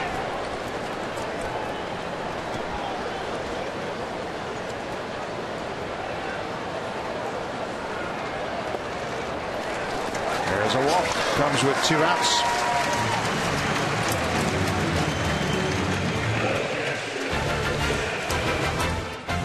Canon's Best in Glass sales event. Performance cameras and lenses at the season's best prices. Visit canon.ca/bestinglass.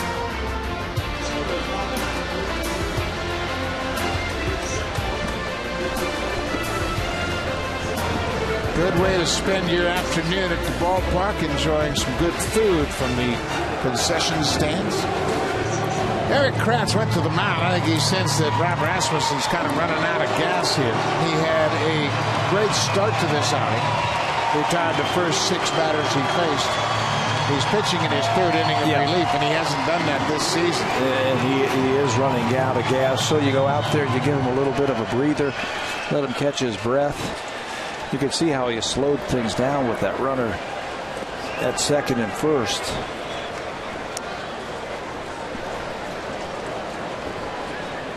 The catcher, Devin Mesoraco, for 2 with a walk. Goes after the first pitch. Maybe you back off just a little bit. Instead of throwing maximum effort, you throw more changeups. Take a little something off.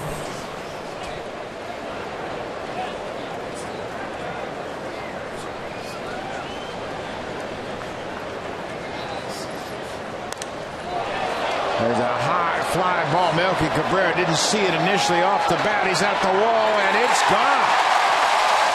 Devin Mesoraco, his 2nd home run of the series, is a 3-run shot. His 12th home run of the season.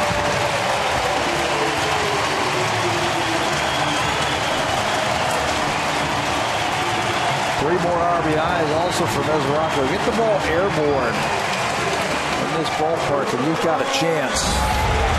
Right there. Watch the follow through and the finish. A high finish. He knows he has a chance in this ballpark. Rasmussen hoping that Cabrera can get over and make it. Maybe it stays in, but it just ends up in the first row. You know, that's going to hurt his line as a pitcher. But Rasmussen has pitched great. Pete Walker looks like he's going to make his way out there to possibly give him a little bit of a blow also. Yeah, it's just a situation with Happ going 4 innings. Rasmussen was asked to give them 3. He had a perfect 2 innings. He retired all 6 batters he's faced, and then when he was asked to extend the outing another inning, it caught up to him.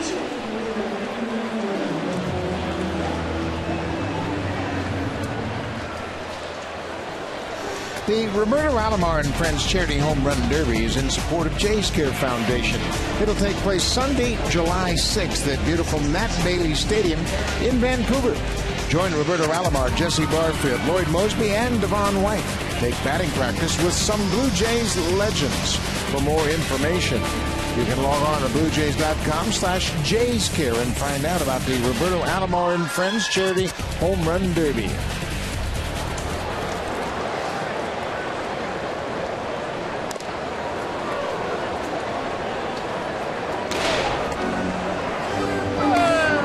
Santiago with the single to center, and now Mike Leake, the pitcher. He has a couple of strikeouts. He's single. There you see Aaron Loop warming up.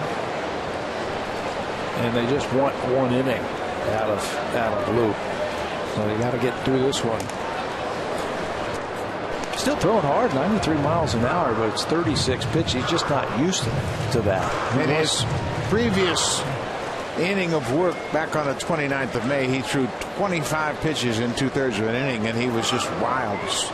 Really wasn't on his game. Here he strikes out the pitcher. That ends the inning, but Rob Rasmussen gives up a 3-run home run to Devin Mesoraco, and will go to the top of the 8th.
Exactly even, 1 run on 5 hits for both of those ball clubs, and they have played tough baseball against one another all season long. Stephen Vogt played right field, and now he moved behind the plate. He's done a terrific job since he's rejoined the A's. He's got 2 more hits today. Coming out of nowhere. Guys, they've got it working out there in Oakland. So the pitcher's spot is due up. It'll be Josh Thole batting for Rob Rasmussen here in the 8th. Thole takes the first pitch strike. 295 for Thole this season.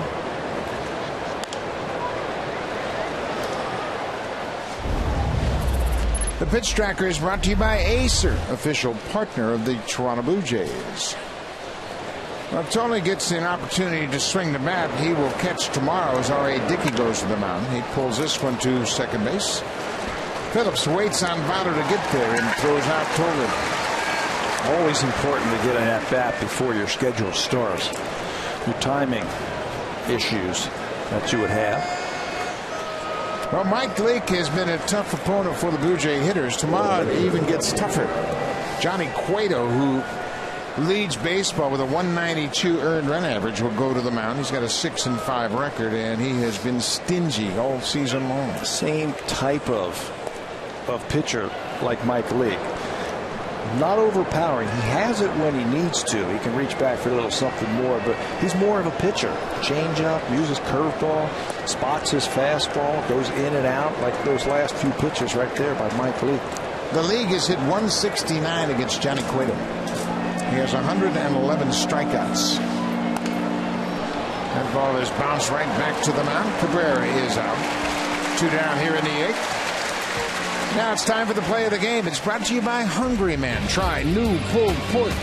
Todd Frazier in the first inning thinks he has extra bases against Jay Happ when he smokes this ball to right field. But watch Jose run right through that ball, reach his glove up there and haul it in for the play. He's been making plays like that all season long for the Blue Jays in right field.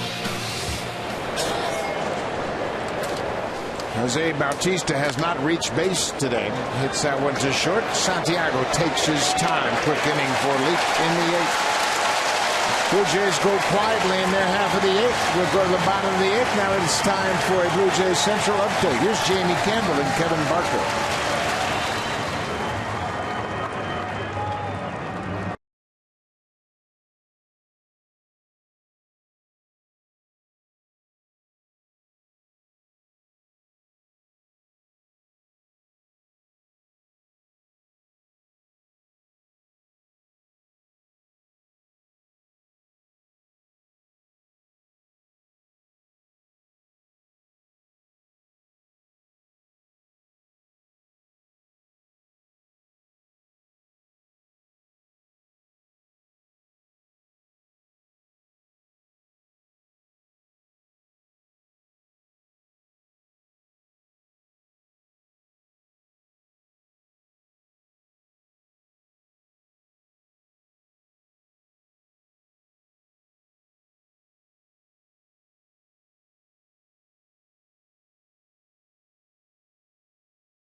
Sportsnet, and you can keep up to speed on everything that's Blue Jays.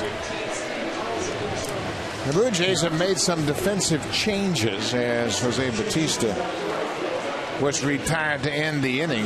First of all, Aaron Loup is into the ball game to pitch the 8th inning, taking over for Rob Rasmussen, making his 33rd appearance of the season. 2-1, 367 earned run average for Loup. Lefties hitting 167 against Aaron. Last worked a couple of days ago in New York, no decision. An inning, 2 hits and an earned run in that game. Needs to throw strikes. He'll face the top of the lineup. 33 games now for Aaron Loup as he enters first time in this series. Brett Laurie moves to second base as Munenori Kawasaki goes from second to short. Juan Francisco takes over at third.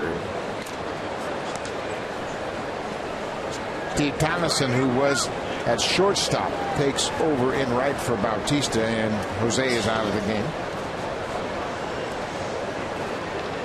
Billy Hamilton has gone 1 for 4. Now he's behind 0-2.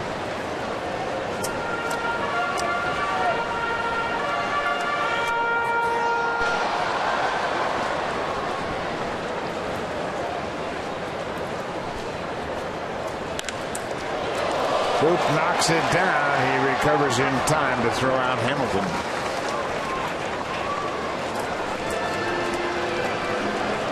Cincinnati has scored 11 runs on 10 hits. And they have averaged 8.5 runs per game over their last 6 games, including today. And they're starting to swing the bats a little bit. They got Joey Votto back. And that made a big difference for Brian Price, the manager. Yeah, they're getting healthy. Jay Bruce also spent some time on the disabled list this season for the Reds. He's homered today.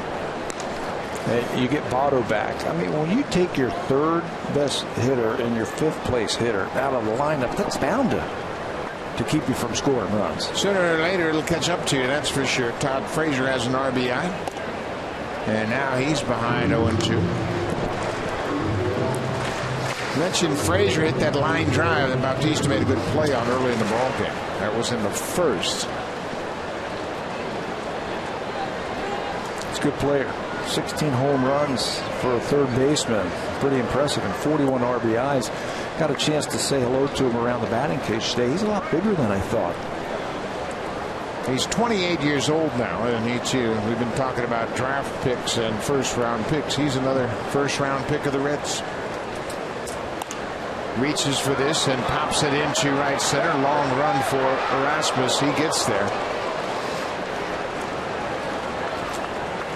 The Reds are in 3rd place in the NL Central. They have played very well against Milwaukee. Not so good against the Cardinals, but they've got a lot of confidence that they can catch the Cardinals. They're 3 games back of St. Louis, and then they've got to leapfrog over the Cardinals and run down the Brewers. But they've got the pitching that can do it, in my mind. Yeah, I agree with that wholeheartedly. You got to figure the Brewers are going to slow down a little bit, cool off at some point, or maybe go into a little bit of a slump. They haven't really had a slump all season long.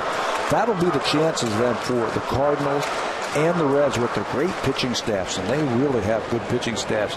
That'll give them a chance to try and catch the Brewers.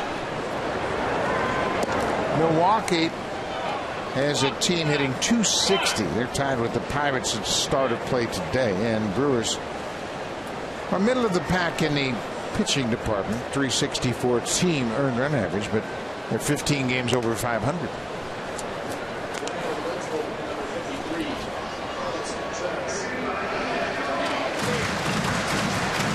Joey Votto has had a good day at the plate.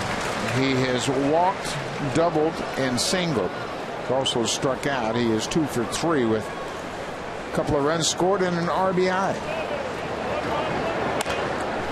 Sound like he may have broken his bat. Brett Laurie throws him out at first. What a play. Great range by Laurie. Throws out his fellow Canadian to end the 8th. We'll go to the 9th. It's all the Reds here on Saturday afternoon. Brett Laurie moves over to second and makes a terrific play to take a hit away from Joey Votto.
West, it'll be connected on Pacific, top of the hour. It's a great pitching matchup. The Tigers are in Cleveland to take on the Indians. Justin Verlander goes to the mound for Detroit against Trevor Bauer, the young right-hander for the Cleveland Indians. So it's connected across 3 channels and more baseball on Pacific. A Major League debut for Carlos Contreras, and he is coming up from Double-A to make this appearance this afternoon. This is the 3rd Reds player this season to make their Major League debut for him. Tucker Barnhart back in April, and then we saw Jumbo Diaz in yesterday's ballgame make his Major League debut. Spent the season in Double-A, like you said, at Pensacola, and he just pitched in 9 ballgames. He was on the disabled list from the end of April till June the 2nd. Last pitched Thursday. Contreras, there are the 9 games that he has pitched in with a very good earned run average, and he's held right-handed batters to a 176 batting average. The Reds have had to dig down deep into their minor league system to shore up their bullpen. We saw Jumbo Diaz make his big league debut last night. Contreras is also, like Diaz, from the Dominican Republic. He is just 23 years old, and they've taken that baseball out of play to save it for Contreras. That was his first big league pitch.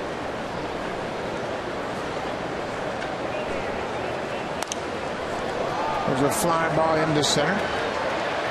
Phillips is back. He has to go out to make the catch. 1 out. Now for a preview of what's coming up next on Connected. Here's Jamie Thomas.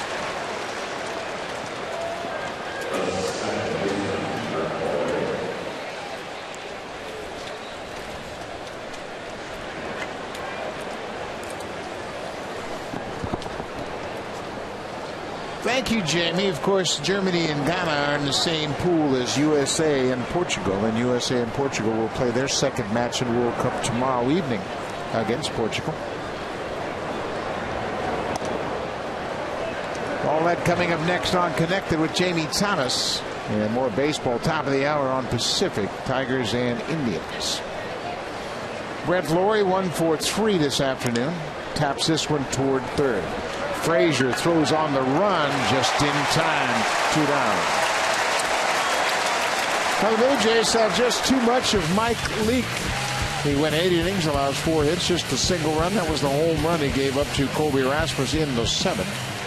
Struck out 6 through 113 pitches, and just for good measure, got a base hit and scored a run. Yeah, 4th time this season that Mike Leake goes 8 innings for the Cincinnati Reds. 4 hits.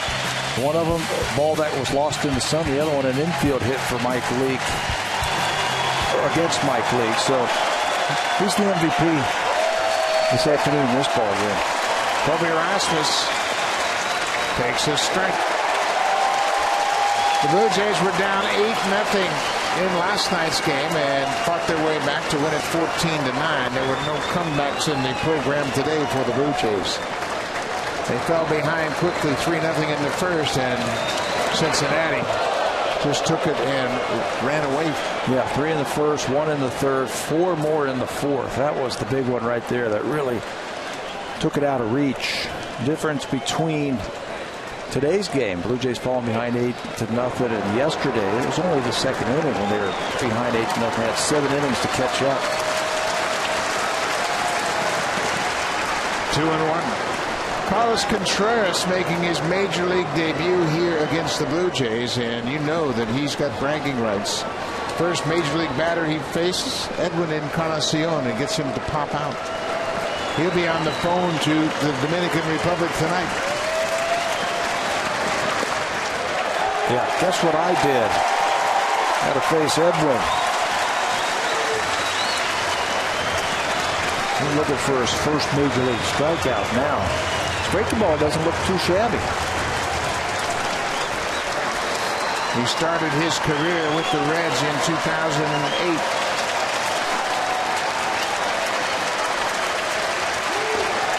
There's his first big league strikeout. A perfect inning for Contreras. His first inning in the big leagues is a good one. This was all about Mike Leake this afternoon. 8 very strong innings for Leake. The Reds jump out front and then early with 8 runs through 4 innings, and then Leake takes them the rest of the way, does an outstanding job. Also chipped in a base hit. Blue Jays are going to have to forget about this one and get ready for tomorrow afternoon's ball game. Johnny Cueto will go up against R.A. Dickey in the series finale. Stay tuned. Connected coming up. East Ontario and Westmore baseball, top of the hour. Thanks for watching. We'll see you tomorrow afternoon. Here's Jamie Thomas.